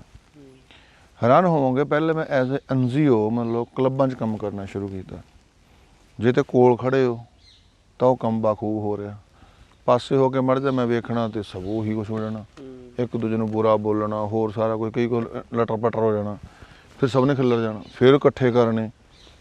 ਫਿਰ ਇੱਕ ਵਾਰ ਮੈਂ ਬਹੁਤ ਘੂਰ ਕੇ ਵੇਖੇ, ਮੈਂ ਕਿਹਾ ਦੇਖੀ ਯਾਰ ਇਹਦੇ ਤੋਂ ਬਾਅਦ ਕੀ ਡੀਲ ਹੁੰਦੀ ਹੈ ਇਹਨਾਂ ਦੀ, ਤੋਂ ਸਾਰੇ ਆਪੋ ਆਪਣੀ ਥਾਂ ਤੇ ਛੱਪ ਗਏ। ਮੈਂ ਕਿਹਾ ਇਹਦਾ ਮਤਲਬ ਯਾਰ ਇਹਨਾਂ ਨੂੰ ਲੱਗਦਾ ਹੀ ਨਹੀਂ ਹੈਗਾ ਵੀ ਅਸੀਂ ਇਕੱਠੇ ਹੋ ਕੇ ਕੰਮ ਕਰਦੇ ਹਾਂ। ਸਾਡੀ ਮਤਲਬ ਡਿਸਟ੍ਰਿਕਟ 'ਚ ਇੱਕ ਪਛਾਣ ਬਣ ਗਈ, ਸਟੇਟ 'ਚ ਇੱਕ ਪਛਾਣ ਬਣ ਗਈ, ਤਾਂ ਉਸ ਤੋਂ ਬਾਅਦ ਨੈਸ਼ਨਲ ਲੈਵਲ 'ਤੇ ਪਛਾਣ ਬਣ ਜਾਣੀ ਆ। ਅਤੇ ਯਾਰ ਇਹ ਫਿਰ ਵੀ ਨਹੀਂ ਸਮਝਦੇ ਵੀ ਨੈਸ਼ਨਲ ਲੈਵਲ 'ਤੇ ਸਾਡੀ ਸੁਸਾਇਟੀ ਦੀ ਪਛਾਣ ਹੈਗੀ ਆ, ਅਸੀਂ ਹੋਰ ਕੰਮ ਕਰੀਏ। ਮੈਨੂੰ ਲੱਗਾ ਨਹੀਂ ਯਾਰ, ਇੱਕ ਕਮਾਂਡਰ ਜਿਹੜਾ ਹੈਗਾ ਜ਼ਰੂਰ ਚਾਹੀਦਾ ਰੀਅਲੀ। ਪਰ ਉਹ ਕਮਾਂਡਰ ਇਹੋ ਜਿਹਾ ਹੋਵੇ ਕਿ ਉਹ ਸਾਰਿਆਂ ਨੂੰ ਮਤਲਬ ਸੈਟੀਸਫਾਈ ਕਰਕੇ ਚੱਲੇ, ਇਕੱਠਾ ਕਰਕੇ ਚੱਲੇ। ਪਰ ਇਹੋ ਜਿਹੇ ਕਮਾਂਡਰ ਲੱਭਣੇ ਇਹ ਵੀ ਬੜਾ ਮੁਸ਼ਕਿਲ ਵਾਲਾ ਸੌਦਾ। ਫਿਰ ਮੈਂ ਕਹਿੰਦਾ ਦੀ ਕਮਾਂਡ ਕਿੱਦਾਂ ਜੋੜੀ ਜਾਵੇ। ਉਹਦੇ 'ਚ ਮੈਂ ਇੱਕ ਚੀਜ਼ ਨੂੰ ਵੇਖਿਆ ਕਿ ਆਰਥਿਕਤਾ ਜਿਹੜੀ ਹੈਗੀ ਆ ਇਹ ਕਮਾਂਡਰ ਨੂੰ ਕਮਾਂਡ ਕਰਨ ਲਈ ਮਜਬੂਰ ਕਰਦੀ ਹੈ, ਤੇ ਜਿਹੜੇ ਐਸੋਸੀਏਟਡ ਨੇ ਉਹਨਾਂ ਨੂੰ ਐਸੋਸੀਏਸ਼ਨ ਲਈ ਵੀ ਮਜਬੂਰ ਕਰਦੀ ਹੈ। ਤਾਂ ਉਹਦੇ 'ਚ ਅਸੀਂ ਜਿਵੇਂ ਹੁਣ ਮੰਨ ਲਓ ਕਿ ਵੀ ਪਰਾਲੀ ਤੇ ਰੈਜ਼ੀਡਿਊ ਤੇ ਕੰਮ ਕਰਦੇ ਹੈਗੇ ਆ, ਛੋਟੇ ਬੇਲਰ ਨੇ ਉਹਨਾਂ ਦੀ ਇੱਕ ਸੰਸਥਾ, ਇਸ ਤਰ੍ਹਾਂ ਨਰਸਰੀ ਹੈ ਉਹਦੀ ਇੱਕ ਸੰਸਥਾ, ਇਸੇ ਤਰ੍ਹਾਂ ਨਾਲ ਆਰਗੈਨਿਕ ਮਾਰਕੀਟਿੰਗ ਹੈਗੀ ਹੈ ਉਹਦੀ ਇੱਕ ਸੰਸਥਾ, ਫੀਲਡ ਜਿਹੜੇ ਫਾਰਮਰਸ ਹੈਗੇ ਨੇ ਇੰਡੀਵਿਜੂਅਲ ਕੰਮ ਕਰਦੇ ਉਹਨਾਂ ਦੀਆਂ ਵੱਖਰੀਆਂ ਵੱਖਰੀਆਂ ਸੰਸਥਾਵਾਂ ਨੇ। ਪਰ ਹਜੇ ਬਹੁਤ ਕੁਝ ਕਰਨਾ ਬਾਕੀ ਹੈ। ਮੈਨੂੰ ਇਹ ਲੱਗਦਾ ਹੁੰਦਾ ਹੈ ਵੀ ਜਿਹੜਾ ਮਤਲਬ ਆਪਣੇ ਆਪ ਨੂੰ ਮਤਲਬ ਕਮਿਟਡ ਕਰ ਲੈਣਾ ਕਿ ਇਸ ਪ੍ਰੋਬਲਮ ਲਈ ਮੈਂ ਕਮਿਟਡ ਹੈਗਾ, ਤਾਂ ਮੈਨੂੰ ਨਹੀਂ ਲੱਗਦਾ ਕੁਝ ਵੀ ਔਖਾ ਹੈਗਾ। ਪਰ ਇਹ ਹੈ ਬਹੁਤ ਟਾਈਟ। ਮਤਲਬ ਉਹ ਜਿਹੜੀ ਨਿੱਜਤਾ ਹੈਗੀ ਆ, ਮਤਲਬ ਕਿ ਵੀ ਸੰਸਥਾ ਦੇ ਨਾਲ ਮੇਰੀ ਕਿੱਡੀ ਵੱਡੀ। ਹੁਣ ਦੇਖੋ ਅਡਾਨੀ ਆ, ਉਹਦੇ ਕੋਈ ਉਹ ਲੱਗੇ ਨੇ, ਸਹੀ ਗੱਲ, ਠੀਕ ਹੈ ਨਾ, ਉਹ ਆਪਣੀ ਵੀ ਤਨਖਾਹ ਨਿਯਤ ਕਰਦਾ ਹੈਗਾ, ਬਾਕੀ ਸਭ ਦੀ ਤਨਖਾਹ ਨਿਯਤ ਕਰਦਾ, ਪਰ ਉਹ ਉਸ ਕੰਮ ਲਈ ਪੂਰੇ ਦਾ ਪੂਰਾ ਜ਼ਿੰਮੇਵਾਰ ਰਹਿੰਦਾ ਹੈ ਕਿ ਇਹਦੇ 'ਚ ਮੈਂ ਆਪਣੇ ਬੱਚੇ ਦੇ ਬਰਥਡੇ 'ਤੇ ਕਿਵੇਂ ਬੁਲਾਉਣਾ ਹੈਗਾ, ਸਭ ਸਾਰੇ ਲੋਕਾਂ ਦੇ ਲਾਣੇਦਾਰ ਨੂੰ ਫਲਾਣੇ 'ਤੇ ਕਿਵੇਂ ਬੁਲਾਉਣਾ ਹੈਗਾ, ਉਹ ਢੰਗ ਤਰੀਕੇ ਅਪਣਾਉਂਦਾ ਰਹਿੰਦਾ। ਤਾਂ ਅਗਰ ਅਸੀਂ ਛੋਟੀਆਂ ਸੰਸਥਾਵਾਂ ਵਿੱਚ ਢੰਗ ਤਰੀਕੇ ਅਪਣਾਉਣ ਲੱਗ ਜਾਈਏ ਕਿ ਵੀ ਅਸੀਂ ਸਭ ਨੂੰ ਜਿਹੜਾ ਹੈਗਾ ਇਸ ਕਦਰ ਬਣਾਉਣਾ ਕਿ ਕੁਦਰਤ ਤੋਂ ਬਿਨਾਂ ਸੁਸਾਇਟੀ ਦਾ ਨਹੀਂ ਸਰਨਾ, ਸੁਸਾਇਟੀ ਤੋਂ ਬਿਨਾਂ ਮੇਰਾ ਨਹੀਂ ਸਰਨਾ, ਤਾਂ ਮੈਨੂੰ ਲੱਗਦਾ ਇਹੀ ਨਿੱਜਤਾ ਜਿਹੜੀ ਓਨਰਸ਼ਿਪ ਬਣ ਜੂਗੀ।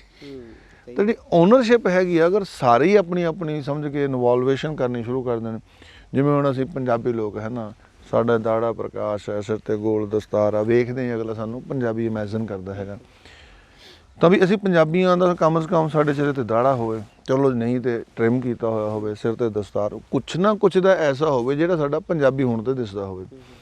ਕਿਉਂਕਿ ਬਹੁਤ ਸਾਰੀਆਂ ਚੀਜ਼ਾਂ ਸਾਨੂੰ ਰੱਬ ਵੱਲੋਂ ਮਿਲੀਆਂ ਹੋਈਆਂ ਨੇ, ਜਿਵੇਂ ਰੋਟੀ, ਕੱਪੜਾ, ਮਕਾਨ, ਇਹ ਰੱਬ ਵੱਲੋਂ ਅਸੀਂ ਪਲਾਨ ਨਾ। ਹੁਣੇ BC ਦੇ ਅੰਦਰ ਹੜ੍ਹ ਆਏ, ਉਹ ਵਿਚਾਰੇ ਜਿਹੜੇ ਉੱਥੋਂ ਦੇ ਮਤਲਬ ਗਵਰਨਮੈਂਟ ਸਰਕਲ ਹੈਗਾ ਕਿ ਕਿਵੇਂ ਮੈਨੇਜ ਕੀਤਾ ਜਾਵੇ, ਕਿਵੇਂ ਕੀ ਕੀਤਾ, ਉਹ ਮੀਟਿੰਗਾਂ ਕਰ ਰਹੇ ਨੇ, ਤੇ ਸਾਡੇ ਵਾਲੇ ਗਏ ਜਾ ਕੇ ਉਹਨਾਂ ਨੇ ਪਹਿਲਾਂ ਲੰਗਰ ਖਵਾਤਾ, ਫਿਰ ਕੱਪੜੇ ਦੇਤੇ, ਜਿਨ੍ਹਾਂ ਕੋਲ ਜਗ੍ਹਾ ਨਹੀਂ ਸੀ, ਜਿਹੜੇ ਖਾਲੀ ਥਾਂ 'ਤੇ ਯਾਰਡ ਸੀ, ਸੁੱਕੇ ਥਾਂ 'ਤੇ, ਉੱਥੇ ਲਿਆ ਕੇ ਉਹਨਾਂ ਨੂੰ ਫਿੱਟ ਕਰਤਾ, ਕਹਿੰਦੇ ਇੱਥੇ ਰਾਤ ਕੱਟੋ, ਜਦ ਆਊਗਾ ਫਿਰ ਦੇਖਾਂਗੇ। ਤਾਂ ਉੱਥੋਂ ਦੇ ਸਰਕਾਰ ਦੇ ਨੁਮਾਇੰਦੇ ਜਿਹੜੇ ਅਲਟੀਮੇਟਲੀ ਉਹ ਵੀ ਤਾਂ ਬੰਦੇ ਹੀ ਨੇ, ਉਹ ਸੋਚਦੇ ਯਾਰ ਇਹ ਆਰਗੇਨਾਈਜੇਸ਼ਨ ਦਾ ਕੀ ਪਲਾਨ ਹੈਗਾ ਕਿ ਰੋਟੀ ਵੀ ਆ ਗਈ, ਕੱਪੜੇ ਵੀ ਆ ਗਏ, ਸ਼ਾਮ ਨੂੰ ਸਵਾ ਵੀ ਹੱਲ ਹੀ ਹੋ ਗਏ। ਤਾਂ ਕਿਤੇ ਨਾ ਕਿਤੇ ਇਹ ਜਿਹੜੀਆਂ ਸਾਨੂੰ ਗਿਫਟਡ ਚੀਜ਼ਾਂ ਹੈਗੀਆਂ ਨੇ, ਮੈਂ ਸਮਝਦਾ ਹਜੇ ਵੀ ਸਾਡਾ ਬਹੁਤ ਕੁਝ ਜਿਹੜਾ ਹੈਗਾ ਸੰਭਲਿਆ ਹੋਇਆ, ਬਹੁਤ ਕੁਝ ਸਾਡਾ ਨਹੀਂ ਵਿਗੜਿਆ, ਅਗਰ ਅਸੀਂ ਇਹ ਸੋਚ ਬਣਾ ਲੈਂਦੇ ਹਾਂ ਕਿ ਹਾਂ ਯਾਰ ਜੇ ਨੇਚਰ 'ਚੋਂ ਅਸੀਂ ਥੋੜ੍ਹਾ ਪਿੱਛੇ ਹਟੇ ਹਾਂ ਤਾਂ ਨੇਚਰ 'ਚ, ਜਿਵੇਂ ਹੁਣ ਗੱਲ 'ਚ ਗੱਲ ਮੈਨੂੰ ਯਾਦ ਆ ਗਈ, ਮੈਂ ਕਿਸਾਨ ਭਰਾਵਾਂ ਨੂੰ ਰਾਜਸਥਾਨ ਲੈ ਕੇ ਜਾਣਾ ਹੁੰਦਾ। ਰਾਜਸਥਾਨ ਦੇ ਕੁਛ ਏਰੀਆ ਇਹੋ ਜਿਹੇ ਨੇ ਜਿੱਥੇ ਦਰਖਤ ਮਤਲਬ ਜਿਹੜੇ ਜੰਡ ਹੈ, ਜਿਵੇਂ ਗਰਮੀਆਂ ਦੇ ਦਿਨਾਂ ਸਭ ਕੁਝ ਸੁੱਕ ਜਾਂਦਾ ਹੈਗਾ, ਪਰ ਜੰਡ ਦੀਆਂ ਪੱਤੀਆਂ ਰਹਿੰਦੀਆਂ ਨੇ, ਉਹ ਜਾਨਵਰਾਂ ਨੂੰ ਖਾਣ ਵਾਸਤੇ ਪਾਉਂਦੇ ਨੇ। ਤਾਂ ਜਦੋਂ ਬਰਸਾਤ ਪੈ ਜਾਂਦੀ ਹੈ ਉੱਥੇ ਹੀ ਉਹ ਸਰੋਂ ਲਾ ਲੈਂਦੇ ਨੇ। ਉਹ ਸਰੋਂ ਜਿਹੜੀ ਬਿਲਕੁਲ ਦਰਖਤ ਦੇ ਨੇੜੇ ਆ, ਮੈਂ ਉਹਨਾਂ ਨੂੰ ਜਦੋਂ ਪੱਕਣ ਦੇ ਵਿਸ਼ਵਾਸ ਕਰਕੇ ਮਤਲਬ ਵਿਜ਼ਿਟ ਕਰਾ ਕੇ ਵੀ ਦੇਖੋ ਇਹਦਾ ਕੀ ਖਰਾਬ ਹੋਇਆ। 2 ਨੰਬਰ 'ਤੇ ਅਗਰ ਤੁਸੀਂ ਮੰਨਦੇ ਹੋ ਕਿ ਇਸ ਦਰਖਤ ਦਾ ਇੰਨਾ ਸ਼ੌਰਾ, ਕਿੰਨੀ ਸਰਸਾਈ ਜਗ੍ਹਾ ਹੋ ਗਈ, ਉਹਦੇ 'ਚ ਕਿੰਨਾ ਤੁਸੀਂ ਮਤਲਬ 6 ਮਹੀਨੇ ਦੀ ਫਰੂਟ ਮੰਨਦੇ ਹੋ, ਮੰਨ ਲਓ 200, 1000, 500 ਜੋ ਵੀ ਤੁਸੀਂ ਇਮੈਜਨ ਕਰਦੇ ਹੋ, 10 ਸਾਲ 'ਚ ਕਿੰਨਾ ਬਣਦਾ। ਉਹ ਤੋਂ ਬਾਅਦ ਇਹ ਜਿਹੜਾ 10 ਸਾਲ ਦਾ ਪਲਾਂਟ ਹੈ ਇਹ ਕਿੰਨੇ 'ਚ ਵਿਕਦਾ।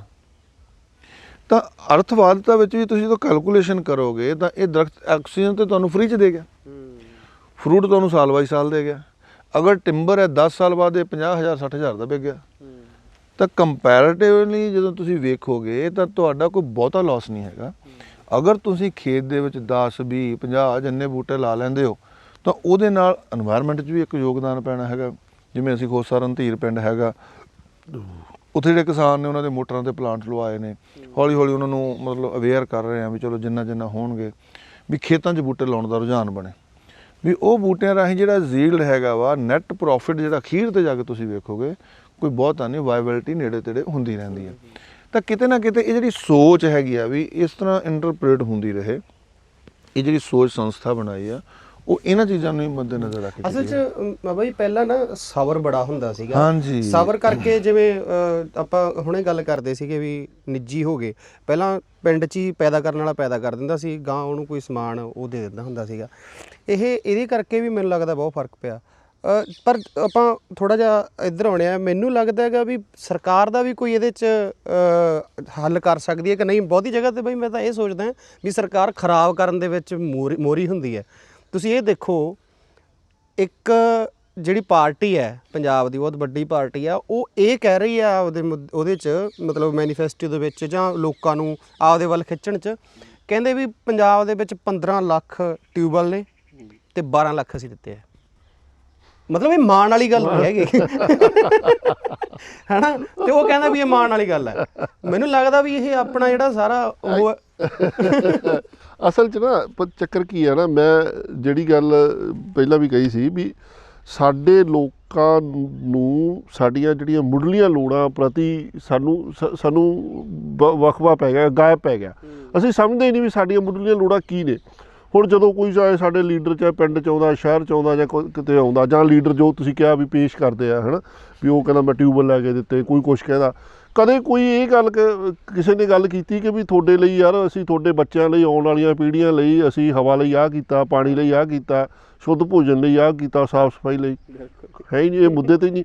ਇਨਵਾਇਰਮੈਂਟ ਦਾ ਮੁੱਦਾ ਪੋਲੀਟੀਕਲ ਪਾਰਟੀਆਂ ਦੇ ਮੁੱਦੇ 'ਤੇ ਹੀ ਹੈ ਨਹੀਂਗਾ।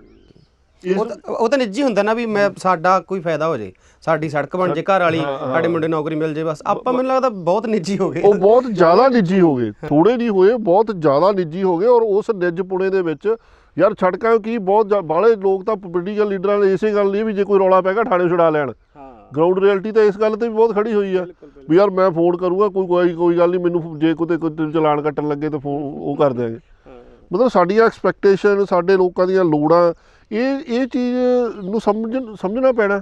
ਅੱਛਾ, ਇਹ ਇੱਕ ਤੁਸੀਂ ਤਰਾਸਦੀ ਦੇਖੋ ਸਾਡੇ ਲੋਕਾਂ ਦੀ ਵੀ ਜੋ ਇੱਥੇ ਕਰਦੇ ਆ, ਜਦੋਂ ਇਹ ਕੋਈ 24-36 ਘੰਟੇ ਦੀ ਫਲਾਈਟ ਫੜ ਕੇ ਕਿਤੇ ਹੋਰ ਚਲੇ ਜਾਂਦੇ, ਉੱਥੇ ਪੂਰੇ ਬੰਦੇ ਬਣ ਜਾਂਦੇ ਆ। ਮਤਲਬ ਇਹਨੂੰ ਗੰਦ ਪਾਉਣ ਨੂੰ ਰੱਖਿਆ ਤੁਸੀਂ।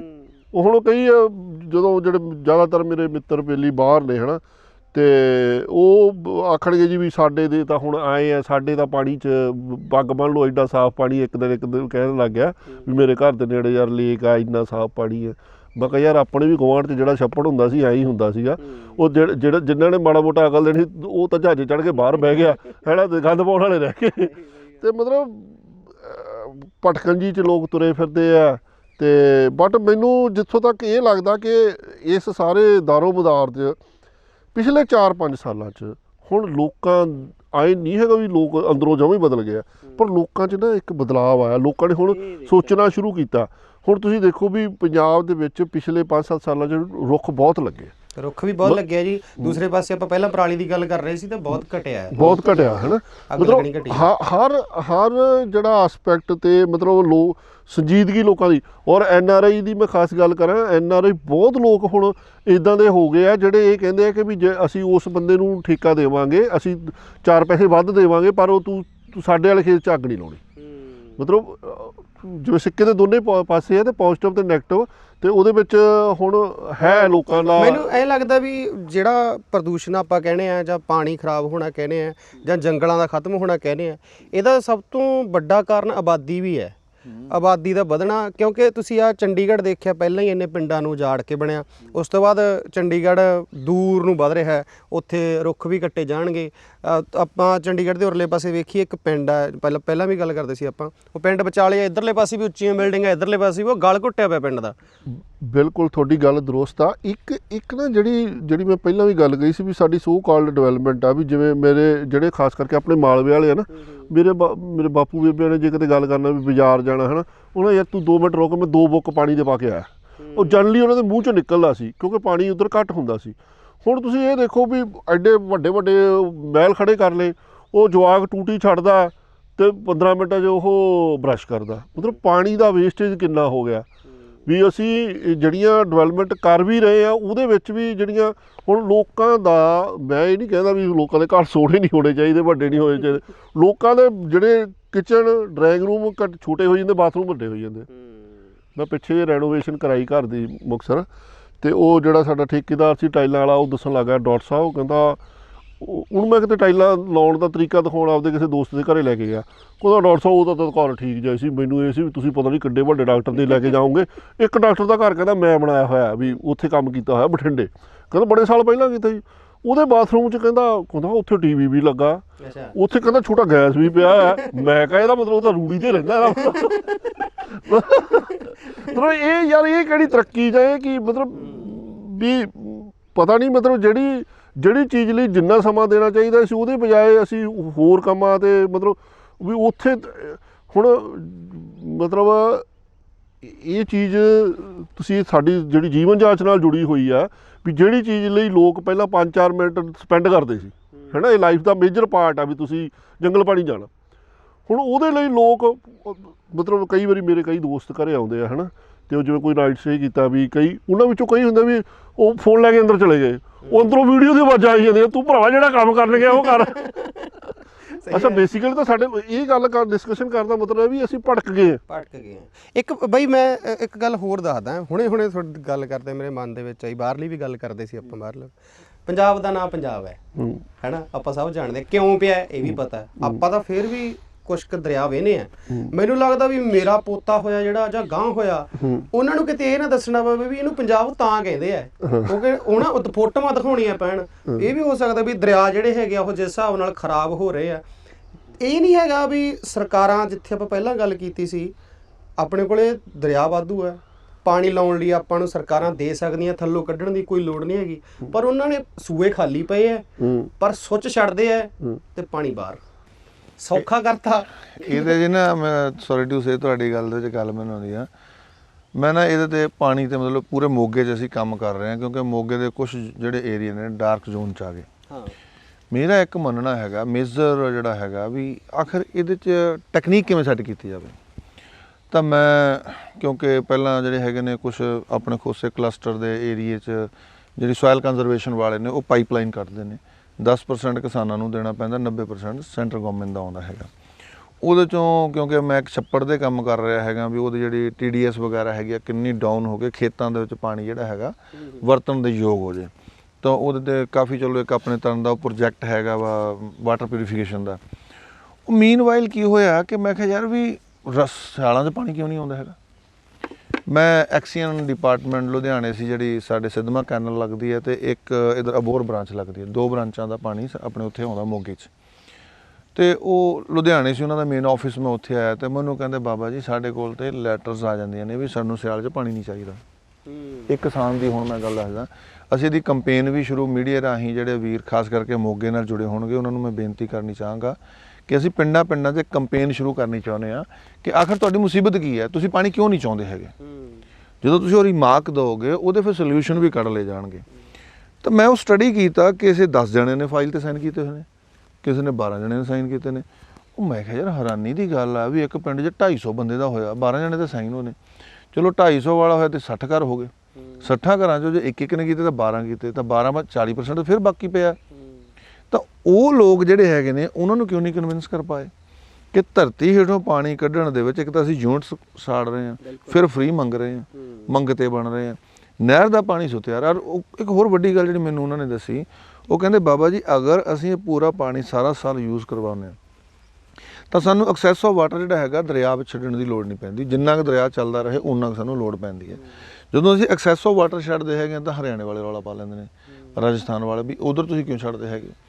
ਹੁਣ ਮਜਬੂਰੀ ਕਹਿੰਦੇ ਸਾਡੀ ਆਪਣੀ ਆ, ਉਹਨਾਂ ਦੀ ਆਪਣੀ ਹੈ। ਤਾਂ ਇੱਕ ਨਵੀਂ ਪੋਲੀਟੀਕਲ ਜਿਹੜੀ ਹੈਗੀ ਆ ਮਤਲਬ ਫਾਈਟ ਸ਼ੁਰੂ ਹੋ ਜਾਂਦੀ ਹੈਗੀ ਆ। ਤਾਂ ਮੇਰਾ ਮੰਨਣਾ ਹੈਗਾ ਵੀ ਅਗਰ ਅਸੀਂ ਜਿਹੜੇ ਪਿੰਡਾਂ 'ਚ ਰਹਿਣ ਵਾਲੇ ਆ, ਖੇਤੀ ਨਾਲ ਜੁੜੇ ਹੋਏ ਆ, ਇਹ ਸੋਚ ਲੈਂਦੇ ਆ ਕਿ ਵੀ ਜਿਹੜਾ ਹੈਗਾ ਪਾਣੀ ਇਹਨੂੰ ਕਿਸ ਤਰ੍ਹਾਂ ਯੂਜ਼, ਜਿਵੇਂ ਇਹੀ ਮੈਂ ਮੁਸੀਬਤ ਜਦੋਂ ਕਿਸਾਨਾਂ ਨੂੰ ਆ ਕੇ ਪੁੱਛੀ, ਉਹ ਕਹਿੰਦੇ ਸਾਡੀ ਨੀਵੀਂ ਥਾਂ ਪਾਣੀ ਭਰ ਜਾਂਦਾ, ਉਹ ਕਹਿੰਦੇ ਜੀ ਗਾਂਹ ਵਾਲੇ ਬੰਦ ਕਰ ਲੈਂਦੇ ਨੇ, ਗਾਂਹ ਆ ਕੇ ਆ ਜਾਂਦਾ। ਫਿਰ ਮੇਰੇ ਇੱਕ ਸਰਦਾਰ ਦਰਸ਼ਨ ਸਿੰਘ ਐਕਸ ਆਪਣੇ SDO ਰਿਟਾਇਰਡ ਹੈਗੇ ਨੇ, ਅਤੇ ਮੈਂ ਉਹਨਾਂ ਨਾਲ ਕੁਦਰਤੀ ਗੱਲ ਕੀਤੀ। ਉਹ ਮੈਨੂੰ ਕਹਿੰਦੇ ਬਾਬਾ ਜੀ ਐਗਜ਼ੈਕਟ ਤਾਂ ਮੈਨੂੰ ਪਤਾ ਨਹੀਂ, ਪਰ ਇਸੇ ਤਰ੍ਹਾਂ ਦੀ ਇੱਕ ਲੜਾਈ ਖੜੀ ਹੋਈ ਸੀ, ਜਿਹੜੇ ਇੱਕ ਬੀੜ ਪੈਂਦਾ ਹੈਗਾ ਵੀ ਉੱਥੇ ਅਸੀਂ ਖੂਹ ਬਣਵਾਇਆ ਸੀ ਵੀ ਉਹਦੇ 'ਚ ਪਾਣੀ ਡਿੱਗਦਾ ਕੀਤਾ ਸੀ, ਬੋਰ ਕੀਤਾ ਸੀ, ਅਤੇ ਉਹ ਪਾਣੀ ਬਹੁਤ ਸਕਸੈਸਿਵ ਰਿਹਾ। ਜਦੋਂ ਕਿਸਾਨਾਂ ਨੂੰ ਹੁਣ ਉਹਦੇ ਪਾਣੀ ਸੁੱਟ ਦੇਣਾ, ਤਾਂ ਮੈਂ ਫਿਰ ਉਹਨੂੰ ਜਾ ਕੇ ਮਤਲਬ ਵੇਖਿਆ ਅਤੇ ਵਾਕਿਆ ਉਹ ਹਜੇ ਵੀ ਚੱਲਦਾ ਸੀ। 8 ਸਾਲ ਹੋ ਗਏ, ਮਤਲਬ 5 ਸਾਲ ਤਾਂ ਉਹਨਾਂ ਨੂੰ ਰਿਟਾਇਰ ਹੋਏ, 3 ਸਾਲ ਪਹਿਲਾਂ ਉਹਨਾਂ ਨੇ ਚਲਾਇਆ ਸੀ।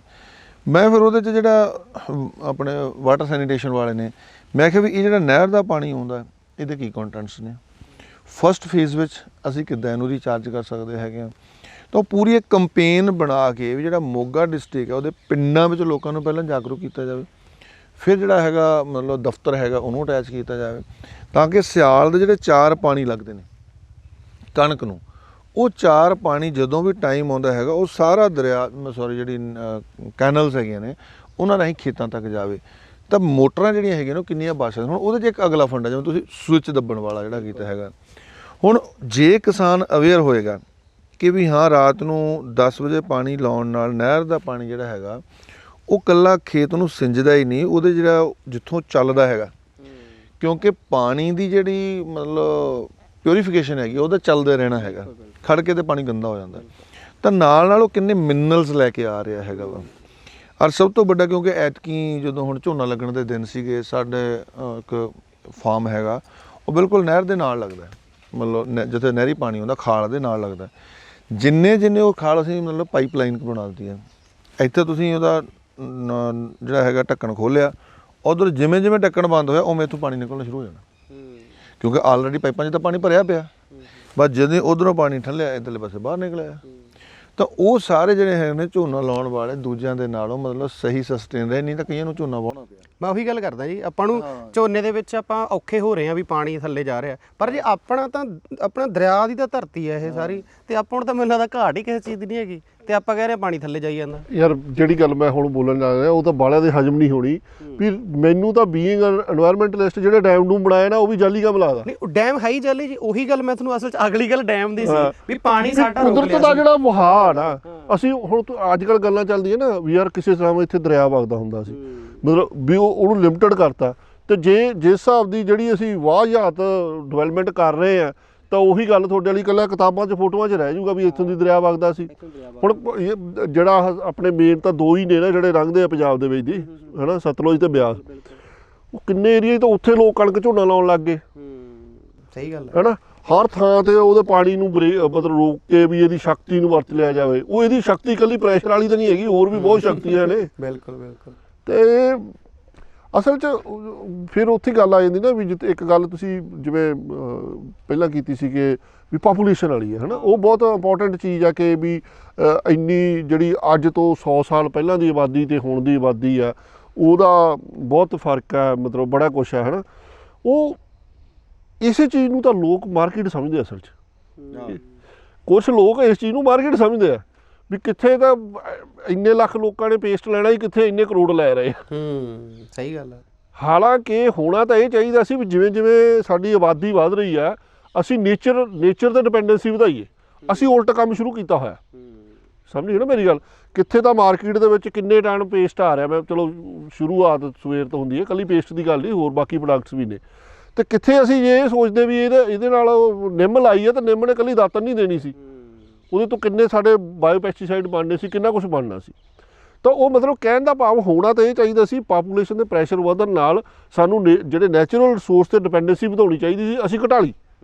ਅਸੀਂ ਟੋਟਲੀ ਦੂਜੇ ਪਾਸੇ ਚੱਲ ਪਏ, ਉਹਦੇ ਪਾਸੇ ਤਾਂ ਫਿਰ ਉਹਦਾ ਮਤਲਬ ਹੁਣ ਉਹ ਇੱਕ ਤਾਂ ਪਾਪੂਲੇਸ਼ਨ ਵੱਧ ਗਈ, ਸਾਨੂੰ ਜਗ੍ਹਾ ਦੀ ਲੋੜ ਜ਼ਿਆਦਾ ਪੈਣ ਲੱਗ ਗਈ, ਹਰ ਚੀਜ਼ ਦੀ ਲੋੜ ਜ਼ਿਆਦਾ ਵੱਧ ਗਈ, ਤੇ ਉਸ ਚੱਕਰ 'ਚ ਅਸੀਂ ਆਰਟੀਫਿਸ਼ਲ ਜਿਹੜੀ ਹੈਗੀ ਆ ਸੋਰਸਿੰਗ ਉਹਦੇ ਤੇ ਡਿਪੈਂਡੈਂਸੀ ਵਧਾਤੀ ਵੀ ਹਰ ਚੀਜ਼ ਨੂੰ ਮਸ਼ੀਨ 'ਚੋਂ ਲੰਘਾ ਕੇ ਖਾਣਾ, ਹਰ ਚੀਜ਼ 'ਚੋਂ ਮਸ਼ੀਨ 'ਚੋਂ ਲੰਘਾ ਕੇ ਪੀਣਾ। ਉਹ ਤਾਂ ਬੇਸਿਕਲੀ ਤਾਂ ਫਿਰ ਉਹਦੇ ਨਾਲ ਕੀ ਆ ਕਿ ਉਹਦੇ ਨਾਲ ਇੱਕ ਤਾਂ ਖਰਚੇ ਵੱਧ ਗਏ ਸਾਡੇ ਸਾਰਿਆਂ ਦੇ, ਕਿੱਥੇ ਜਿਹੜੀ ਸਿੰਪਲ ਚੀਜ਼ ਖਾ ਲੈਣੀ ਹੈ ਤੇ ਕਿੱਥੇ ਉਹਨੂੰ ਪ੍ਰੋਸੈਸ ਕੀਤੀ ਨੂੰ ਖਾਣਾ, ਤੇ ਉਹ ਖਰਚਾ ਤਾਂ ਵਧਿਆ ਹੀ ਵਧਿਆ ਨਾ। ਉਸ ਕਰਕੇ ਤਣ ਮਣ ਜ਼ਿਆਦਾ ਉਲਝਾ ਲਿਆ। ਇੱਕ ਆਖਰੀ ਗੱਲ ਕਰਨਾ ਬਾਬਾ ਜੀ ਤੁਹਾਡੇ ਨਾਲ ਵੀ, ਬਾਈ ਤੁਹਾਡੇ ਨਾਲ ਵੀ ਗੁਰੂ ਸਾਹਿਬ ਨੇ ਕਿਹਾ ਸੀ ਪਵਨ ਗੁਰੂ ਪਾਣੀ ਪਿਤਾ ਮਾਤਾ ਧਰਤ ਮਹੱਤ, ਇਹ ਕਹਿਣ 'ਚ ਹੀ ਰਹਿ ਗਿਆ ਮੈਨੂੰ ਲੱਗਦਾ, ਕਿਉਂਕਿ ਗੁਰਦੁਆਰਾ ਸਾਹਿਬ ਜਦੋਂ ਜਾਂਦੇ ਆ ਮੱਥਾ ਟੇਕਦੇ ਆ, ਮੱਥਾ ਟੇਕ ਕੇ ਆਉਣੇ ਆ, ਫਿਰ ਢੋਲੀ ਸਪਰੇਅ ਵਾਲੀ। ਗੁਰਦੁਆਰਾ ਸਾਹਿਬ ਜਾਂਦੇ ਆ, ਮੱਥਾ ਟੇਕ ਕੇ ਆਉਣੇ ਆ, ਤੇ ਜਿਹੜੀ ਉਹ ਫੈਕਟਰੀਆਂ ਵਾਲੇ ਖਾਸ ਤੌਰ ਤੇ ਉਹਨਾਂ ਨੂੰ ਕੋਈ ਪਰਵਾਹ ਨਹੀਂ ਕਿੰਨਾ ਧੂੰਆਂ ਨਿਕਲਦਾ, ਨਾ ਉੱਤੇ ਲਾਉਣਾ ਕੁਛ। ਮੱਥਾ ਟੇਕ ਕੇ ਆਉਣੇ ਆ, ਅੱਡੋ ਅੱਡੀ ਗੱਡੀਆਂ 'ਚ ਜਾਂਦੇ ਆ, ਸ਼ਹਿਰਾਂ ਵਾਲੇ ਵੀ, ਮਤਲਬ ਉਹਨਾਂ ਦੀ ਗੱਲ ਕਰਦਾ। ਮਤਲਬ ਆਪਾਂ ਗੁਰੂ ਸਾਹਿਬ ਦੀ ਮੈਨੂੰ ਲੱਗਦਾ ਜੀ ਉਹ ਗੱਲਾਂ 'ਚ ਹੀ ਹੈ। ਮੇਰਾ ਇਹ ਮੰਨਣਾ ਵੀਰ, ਜਿੰਨਾ ਚਿਰ ਤੱਕ ਤੁਹਾਡਾ ਅਨੁਭਵ ਕ੍ਰੀਏਟ ਨਹੀਂ ਹੁੰਦਾ ਹੈਗਾ, ਤੁਹਾਡੀ ਵਿੱਦਿਆ ਕਿਸੇ ਕੰਮ ਨਹੀਂ। ਜਿੰਨਾ ਚਿਰ ਤੱਕ ਤੁਹਾਡੇ ਜੀਵਨ ਦੀ ਸਮਝ ਲਈ ਇਹ ਜਾਂਚ ਨਹੀਂ ਆਉਂਦੀ ਹੈਗੀ, ਉਹਨਾਂ ਚਿਰ ਤੱਕ ਤੁਹਾਡਾ ਜੀਵਨ ਕੋਈ ਕੰਮ ਨਹੀਂ। ਜੀਵਨ ਇੱਕ ਵਿੱਦਿਆ ਹੈ, ਵਿੱਦਿਆ ਇੱਕ ਅਨੁਭਵ ਹੈ।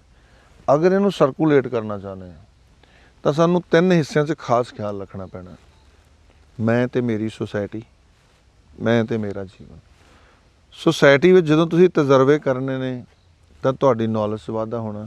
ਜੋ ਨੌਲੇਜ 'ਚ ਵਾਧਾ ਤੁਸੀਂ ਉਹਨੂੰ ਰਿਟਨ ਕੀਤਾ ਜਾਂ ਬਾਈਬਲ ਕੀਤਾ ਤਾਂ ਉਹਨੇ ਐਜੂਕੇਸ਼ਨ ਬਣ ਜਾਣਾ ਹੈਗਾ।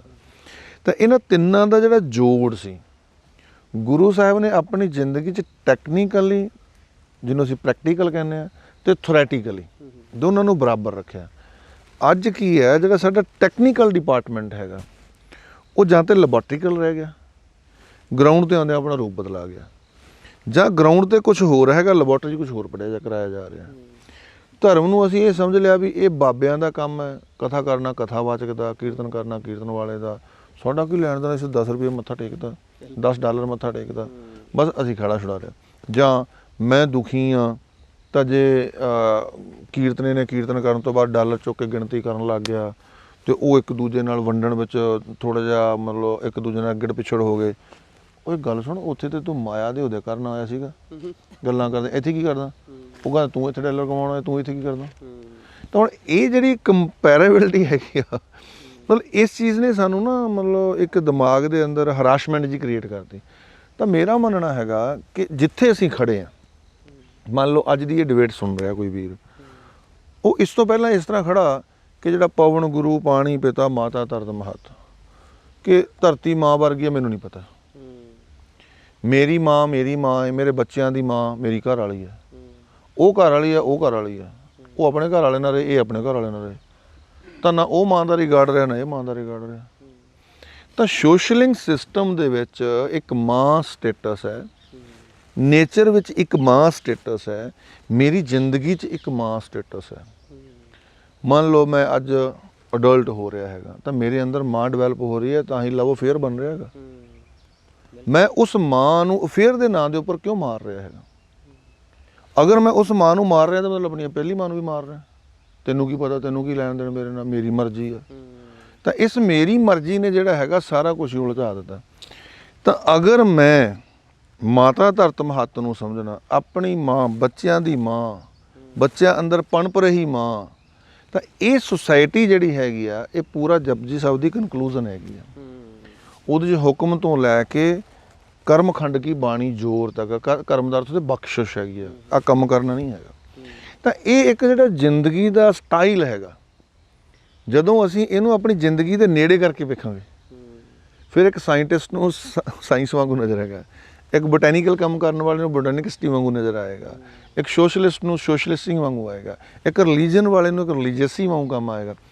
ਕੁੱਲ ਮਿਲਾ ਕੇ ਇਹੋ ਸਰੀਰ ਸਭ ਧਰਮ ਹੈ, ਜਿਸ ਅੰਦਰ ਸੱਚੇ ਕੀ ਵਿੱਚ ਜੋਤ। ਫਿਰ ਇਹ ਪਤਾ ਲੱਗੇਗਾ ਕਿ ਗੁਰੂ ਅੱਜ ਵੀ ਜੀਂਦਾ ਹੈ, ਗੁਰੂ ਨਾਨਕ ਅੱਜ ਵੀ ਕਿਤੇ ਨਹੀਂ ਗਿਆ। ਜਿੰਨੇ ਅਸੀਂ ਚਿੰਤਨ ਕਰ ਰਹੇ ਹਾਂ ਪੰਜਾਬ ਵਸਦਾ ਗੁਰਾਂ ਦੇ ਨਾਂ 'ਤੇ, ਇਹ ਗੁਰੂ ਗੋਬਿੰਦ ਸਿੰਘ ਹੀ ਬੈਠਾ ਹੈ।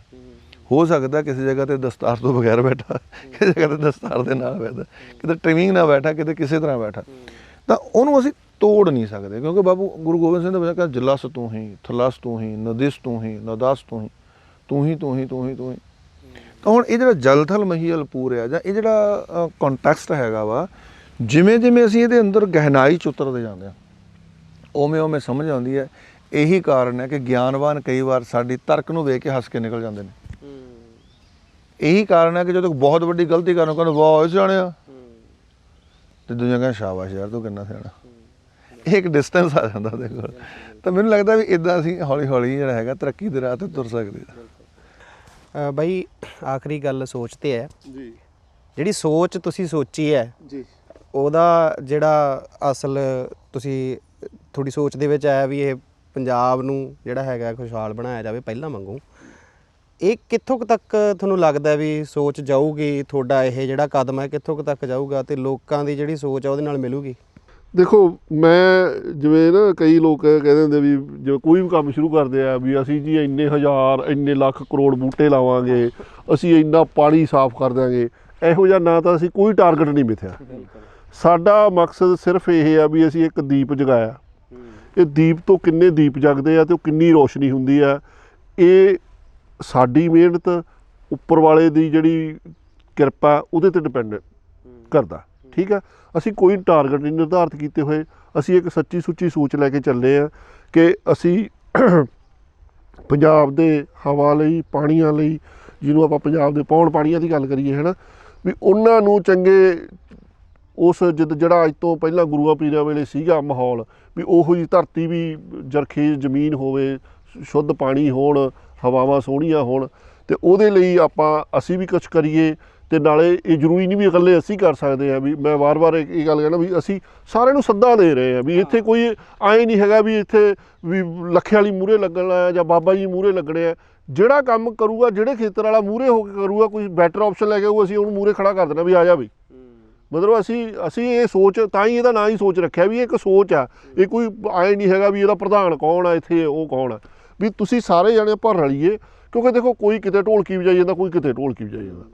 ਜਦੋਂ ਉਹ ਸਾਰਿਆਂ ਦਾ ਇਕੱਠ ਇੱਕ ਜਗ੍ਹਾ ਤੋਂ ਇੱਕ ਚੀਜ਼, ਜਦੋਂ ਉਹਨੂੰ ਅਸੀਂ ਡਾਕੂਮੈਂਟ ਦੀ ਫਾਰਮ 'ਚ ਕੱਢਾਂਗੇ, ਜਿਹੜਾ ਸਾਡਾ ਟਾਰਗੇਟ ਇਹ ਹੈ ਕਿ ਮੰਨ ਲਓ ਤੁਸੀਂ ਪਾਣੀਆਂ 'ਤੇ ਕੰਮ ਕਰ ਰਹੇ ਹੋ, ਤੁਹਾਡੀਆਂ ਆਪਣੀਆਂ ਸਮੱਸਿਆਵਾਂ ਤੁਸੀਂ ਅਬਜ਼ਰਵ ਕੀਤੀਆਂ ਹੋਈਆਂ ਵੀ ਯਾਰ ਪਾਣੀਆਂ ਦੇ ਵਿੱਚ ਦਰਿਆ ਸਾਫ਼ ਕਰਨੇ ਆ ਜਾਂ ਪਾਣੀ ਨੂੰ ਗਰਾਊਂਡ ਵਾਟਰ ਦਾ ਲੈਵਲ ਜੇ ਆਪਾਂ ਅਪ ਕਰਨਾ, ਇਹ 'ਚ ਆਹ ਚੀਜ਼ਾਂ ਹੋਣੀਆਂ ਚਾਹੀਦੀਆਂ। ਕੋਈ ਬੰਦਾ ਹਵਾ 'ਤੇ ਕੰਮ ਕਰ ਰਿਹਾ, ਕੋਈ ਰੁੱਖਾਂ 'ਤੇ ਕਰ ਰਿਹਾ, ਉਹ ਸਾਰੇ ਆਪੋ ਆਪਣਾ ਲੱਗੇ ਪਏ ਨੇ। ਜੇ ਅਸੀਂ ਉਹਨੂੰ ਇੱਕ ਡਾਕੂਮੈਂਟ ਇੱਕ ਪਲੇਟਫਾਰਮ 'ਤੇ ਅਸੀਂ ਇੱਕ ਪੇਸ਼ ਕਰ ਲਿਆ, ਉਸ ਤੋਂ ਬਾਅਦ ਅਸੀਂ ਉਹਨੂੰ ਆਮ ਲੋਕਾਂ ਤੱਕ ਵੀ ਪਹੁੰਚਾਵਾਂਗੇ, ਲੋਕਾਂ ਦੇ ਨੁਮਾਇੰਦਿਆਂ ਤੱਕ ਵੀ ਪਹੁੰਚਾਵਾਂਗੇ, ਕੋਰਟ 'ਚ ਵੀ ਪਹੁੰਚਾਵਾਂਗੇ। ਜਿੱਥੇ ਸਾਡੀ ਵਾਹ ਲੱਗਦੀ ਉੱਥੇ ਅਸੀਂ ਨਹੀਂ, ਸਾਰੇ ਜਣੇ ਪਹੁੰਚਾਵਾਂਗੇ ਵੀ ਸਾਡੀ ਆਹ ਲੋੜ ਆ, ਤਾਂ ਜੋ ਲੋਕਾਂ ਲੱਗੇ ਯਾਰ ਸਾਨੂੰ ਜਿਹੜੀ ਹੈਗੀ ਦਾਲ ਰੋਟੀ ਨਹੀਂ ਚਾਹੀਦੀ, ਸਾਨੂੰ ਪੱਤੀ ਨਹੀਂ ਚਾਹੀਦੀ, ਸਾਨੂੰ ਘਿਓ ਨਹੀਂ ਚਾਹੀਦਾ ਸਰਕਾਰਾਂ ਤੋਂ, ਸਾਡੀਆਂ ਮੁੱਢਲੀਆਂ ਲੋੜਾਂ ਇਹ ਆ। ਅਤੇ ਉਹ ਜੇ ਇਹੀ ਨਾ ਰਿਹਾ ਤਾਂ ਫਿਰ ਸਾਡੀਆਂ ਜਿਹੜੀਆਂ ਹੋਰ ਜਿਹੜੀਆਂ ਫ੍ਰੀ ਦੀਆਂ ਬਿਜਲੀਆਂ ਹੋ ਗਈਆਂ, ਜਾਂ ਜੋ ਅੱਜ ਕੱਲ੍ਹ ਮਾਰਕੀਟ 'ਚ ਰੋਜ਼ ਹਰੇਕ ਪਾਰਟੀ ਨਵੀਂ ਚੀਜ਼ ਅਨਾਊਂਸ ਕਰਦੀ ਆ, ਉਹ ਕੀ ਉਹ ਮਿਹਣ, ਜੇ ਘਰ ਚਲਾਉਣ ਵਾਲੇ ਹੀ ਨਾ ਰਹੇ ਤਾਂ ਫਿਰ ਉਹ ਕੀ ਮਿਹਣਾ ਰੱਖਦੀਆਂ ਉਹ ਚੀਜ਼ਾਂ। ਬਾਕੀ ਜਿਹੜੀਆਂ ਚੀਜ਼ਾਂ ਸਾਨੂੰ ਚਾਹੀਦੀਆਂ ਉਹ ਫ੍ਰੀ ਪਹਿਲਾਂ ਹੀ ਹੈਗੀਆਂ। ਹਾਂ, ਵੱਡੀ ਗੱਲ ਤਾਂ ਉਹ ਜਿਹੜੀਆਂ ਸਾਡੀਆਂ ਮੁੱਢਲੀਆਂ ਲੋੜਾਂ ਤਾਂ ਰੱਬ ਨੇ ਦਿੱਤੀਆਂ ਹੋਈਆਂ, ਉਹਨੇ ਸਾਨੂੰ ਪਹਿਲਾਂ ਹੀ ਫ੍ਰੀ ਕਰਤੀਆਂ, ਉਹਨੇ ਪਹਿਲਾਂ ਹੀ ਐਲਾਨ ਕੀਤੇ ਹੋਏ ਤਾਂ। ਹਾਂ ਬਿਲਕੁਲ ਉਹ ਅਸੀਂ ਉਹਦੀ ਸੰਭਾਲ ਕਰਨੀ ਹੈ। ਮੈਂ ਤਾਂ ਈਵਨ ਇਹ ਵੀ ਕਹਿਣਾ, ਕਈ ਲੋਕ ਇਹ ਕਹਿੰਦੇ ਆ ਨਾ ਵੀ ਡਾਕਟਰ ਸਾਹਿਬ ਕੋਈ ਨੁਕਤਾ ਦਿਓ ਵੀ ਵਾਤਾਵਰਨ ਦੀ ਸਾਂਭ ਸੰਭਾਲ ਵਾਸਤੇ ਕੀ ਕਰਨਾ ਚਾਹੀਦਾ। ਮੈਂ ਕਹਿੰਦਾ ਇਹੀ ਆ ਵੀ ਤੁਸੀਂ ਕੁਛ ਵੀ ਨਾ ਕਰੋ। ਹੁਣ ਕਰੋਨਾ 'ਚ ਅਸੀਂ ਕੁਛ ਨਹੀਂ ਕੀਤਾ, ਸਾਫ਼ ਹੋ ਗਿਆ ਨਾ ਵੀ ਸਭ ਤੋਂ ਬਾਅਦ ਅਸੀਂ ਜਦੋਂ ਕੁਛ ਕਰਨ ਲੱਗ ਜਾਂਦੇ ਉਦੋਂ ਹੀ ਗੰਦ ਪਾਉਣੇ ਆ, ਕਿਉਂਕਿ ਜਦੋਂ ਕਰਨ ਲੱਗਾਂਗੇ ਪਹਿਲਾਂ ਸਕੂਟਰ ਚੱਕਣਾ, ਮੋਟਰਸਾਈਕਲ ਚੱਕਣਾ, ਕਾਰ, ਸਹੀ ਗੱਲ ਸ਼ੁਰੂ ਹੋ ਗਿਆ ਨਾ ਗੰਦ ਪੈਣਾ। ਅਤੇ ਉਹ ਕਈ ਵਾਰੀ ਕੁਛ ਚੀਜ਼ਾਂ ਨੂੰ ਪਰਮਾਤਮਾ 'ਤੇ ਵੀ ਛੱਡਣਾ ਚਾਹੀਦਾ। ਜਦੋਂ ਅਸੀਂ ਲੋੜ ਤੋਂ ਜ਼ਿਆਦਾ ਦਿਮਾਗ ਲਾਉਣੇ ਆ, ਲੋੜ ਤੋਂ ਜ਼ਿਆਦਾ ਤਰੱਕੀ ਕਰਨ ਦੀ ਕੋਸ਼ਿਸ਼ ਕਰਦੇ ਆ, ਯਾਰ ਆਹ ਵੀ ਹੁਣ ਤੁਸੀਂ ਮੈਨੂੰ ਮਤਲਬ ਮੈਂ ਸਪੇਸ ਸਾਇੰਸ ਦੇ ਵਿਰੁੱਧ 'ਚ ਨਹੀਂ ਹੈਗਾ। ਮੈਂ ਪਿੱਛੇ ਕਈ ਵਾਰੀ ਪੜ੍ਹਦੇ ਰਹੀਦਾ ਹਨ, ਪਿੱਛੇ ਮੈਂ ਪੋਲਿਊਸ਼ਨ ਬਾਰੇ ਕੋਈ ਅਪਡੇਟ ਦੇ ਲਈ ਪੜ੍ਹਨ ਲੱਗ ਗਿਆ ਹੈ ਨਾ। ਮੈਂ ਦੇਖਿਆ ਯਾਰ ਵੀ ਪਹਿਲਾਂ ਸੋਚਦੇ ਹੁੰਦੇ ਵੀ ਹਵਾ ਦਾ ਪ੍ਰਦੂਸ਼ਣ ਹੈ ਨਾ, ਫਿਰ ਪਾਣੀ ਦਾ ਪ੍ਰਦੂਸ਼ਣ, ਧਰਤੀ ਦਾ ਪ੍ਰਦੂਸ਼ਣ, ਫਿਰ ਆਇਆ ਨੋਇਸ ਪ੍ਰਦੂਸ਼ਣ। ਛੋਟੇ ਹੁੰਦਿਆਂ ਲੱਗਣਾ ਵੀ ਅੱਛਾ ਨੋਇਸ ਪ੍ਰਦੂਸ਼ਣ ਵੀ, ਇਹ ਤਾਂ ਯਾਰ ਸੋਚਿਆ ਹੀ ਨਹੀਂ ਸੀ ਕਦੇ। ਉਹ ਹੁਣ ਗੂਗਲ ਬਾਬੇ ਨੂੰ ਪੁੱਛੋ, ਐਡੀ ਲੰਮੀ ਲਿਸਟ ਹੈ ਨਾ, ਅਤੇ ਉਹਦਾ ਜਦੋਂ ਸਾਰਾਂਸ਼ ਕੱਢਦੇ ਉਹਦਾ ਮਤਲਬ ਕੀ ਹੈ ਵੀ ਕੋਈ ਕਹਿੰਦਾ ਜੀ ਜੀਓ ਥਰਮਲ ਕੀ ਹੈ ਵੀ ਤੁਸੀਂ ਧਰਤੀ ਦੀ ਹਿੱਕ ਪਾੜ ਕੇ ਉਹਦੇ 'ਚ ਵੀ ਗਾਹ ਪਾਤਾ। ਜੇ ਸਪੇਸ ਜਾਣੇ ਤਾਂ ਕਹਿੰਦੇ ਵੀ ਭਾਰਤ ਦਾ ਨਾਮ ਮੂਹਰੀਆਂ ਜਿਹਨਾਂ ਪਲਾਟ 'ਚ ਵੀ ਗੰਦ ਪਾਤਾ। ਮਤਲਬ ਅਸੀਂ ਕੋਈ ਚੀਜ਼ ਛੱਡੀ ਨਹੀਂ, ਕੁਛ ਨਹੀਂ ਛੱਡਿਆ। ਅੱਛਾ ਹੁਣ ਇੱਥੇ ਪਾਣੀ ਪੀਣ ਨੂੰ ਪਾਣੀ ਨਹੀਂ ਰਿਹਾ ਅਤੇ ਅਸੀਂ ਡੀਂਗਾ ਮਾਰਦੇ ਜੀ ਅਸੀਂ ਫਲਾਣੇ ਗ੍ਰਹਿ 'ਤੇ ਪਾਣੀ ਲੱਭ ਰਿਹਾ। ਯਾਰ ਜਿਹੜਾ ਹੈਗਾ ਉਹ ਤਾਂ ਲੱਭਿਆ ਹੋਇਆ ਉਹਨੂੰ ਪਲੀਜ਼ ਕਰਤਾ। ਅਤੇ ਸੋ ਇਹ ਜਿਵੇਂ ਕਹਿੰਦੇ ਹੁੰਦੇ ਆ ਕਿ ਵੀ ਬਾਬਾ ਨਾਨਕ ਕਿਰਪਾ ਕਰੇ ਵੀ ਇਹ ਆਪਾਂ ਸਾਰੇ ਇਕੱਠੇ ਹਾਂ ਅਤੇ ਸਾਨੂੰ ਸਾਰਿਆਂ ਦੀ ਲੋੜ ਹੈ। ਮਤਲਬ ਜਿਹੜਾ ਵੀ ਬੰਦਾ ਇਹ ਸੋਚਦਾ ਵੀ ਮੈਨੂੰ, ਮੇਰੇ ਪਰਿਵਾਰ ਨੂੰ, ਮੇਰੀਆਂ ਆਉਣ ਵਾਲੀਆਂ ਪੀੜ੍ਹੀਆਂ ਨੂੰ ਇਹ ਤਿੰਨੇ ਸ਼ੁੱਧ ਚੀਜ਼ਾਂ ਦੀ, ਚਾਰਾਂ ਸ਼ੁੱਧ ਚੀਜ਼ਾਂ ਦੀ ਲੋੜ ਹੈ, ਅਤੇ ਉਹਦੇ ਲਈ ਖੁੱਲ੍ਹਾ ਸੱਦਾ। ਜੇ ਕੋਈ ਕਹਿੰਦਾ ਵੀ ਮੈਂ ਮੂਹਰੇ ਲੱਗਣਾ, ਪ੍ਰਧਾਨ ਬਣਨਾ, ਅਤੇ ਉਹ ਵੀ ਅਸੀਂ ਬਣਾਵਾਂਗੇ, ਪਰ ਆਪਾਂ ਕਰੀਏ ਕੁਛ, ਰਲ ਕੇ ਕਰੀਏ। ਬਹੁਤ ਵਧੀਆ ਲੱਗਿਆ ਜੀ ਤੁਹਾਡੇ ਨਾਲ ਗੱਲਬਾਤ ਕਰਕੇ ਬਾਈ, ਬਹੁਤ ਧੰਨਵਾਦ, ਬਹੁਤ ਧੰਨਵਾਦ। ਥੈਂਕ ਯੂ ਜੀ। ਅਸਲ ਦੇ ਵਿੱਚ ਜਿਹੜੀ ਅੱਜ ਗੱਲਬਾਤ ਹੋਈ, ਬਾਬਾ ਜੀ ਉਹਨਾਂ ਨੇ ਬਹੁਤ ਸੋਹਣੀ ਗੱਲ ਕੀਤੀ ਸੀ ਕਿ ਪੰਜਾਬੀ ਜਿਹੜੇ ਹੈਗੇ ਆ ਉਹ ਇੱਕ ਜਦੋਂ ਸੋਚ ਲੈਂਦੇ ਆ ਕੋਈ ਗੱਲ ਤੇ ਉਹ ਕਰਦੇ ਆ। ਕਿਸਾਨੀ ਮੋਰਚਾ ਵੀ ਇਹਦੀ ਹੀ ਆਪਾਂ ਨੂੰ ਜਿਹੜੀ ਆ ਉਹ ਨਿਕਲ ਕੇ ਆਈ ਬਾਹਰ ਕਿ ਸਾਂਝ ਹੈ, ਤਾਂ ਅਸੀਂ ਸਰਕਾਰਾਂ ਦੇ ਜਿਹੜੇ ਹੁਕਮ ਆ ਉਹ ਵੀ ਉਹਨਾਂ ਤੋਂ ਮੜਵਾਤੇ। ਤਾਂ ਸਾਂਝ ਇਹਦੇ ਵਿੱਚ ਵੀ ਜੇ ਸੋਚ ਦੇ ਵਿੱਚ ਸਾਰੇ ਇਕੱਠੇ ਰਲਣਗੇ, ਮੈਨੂੰ ਲੱਗਦਾ ਵੀ ਫਿਰ ਸਾਨੂੰ ਇੱਦਾਂ ਬੈਠ ਕੇ ਚਿੰਤਾ ਨਹੀਂ ਕਰਨੀ ਪਊਗੀ। ਸਭ ਨੂੰ ਪਤਾ ਹੋਊਗਾ ਕਿ ਸਾਡੀ ਕੁਦਰਤ ਹੈ, ਅਸੀਂ ਆਪ ਕੁਦਰਤ ਹੈ, ਅਤੇ ਸਾਨੂੰ ਇਹਨੂੰ ਸਾਂਭਣਾ ਬਹੁਤ ਜ਼ਰੂਰੀ ਹੈ। ਧੰਨਵਾਦ।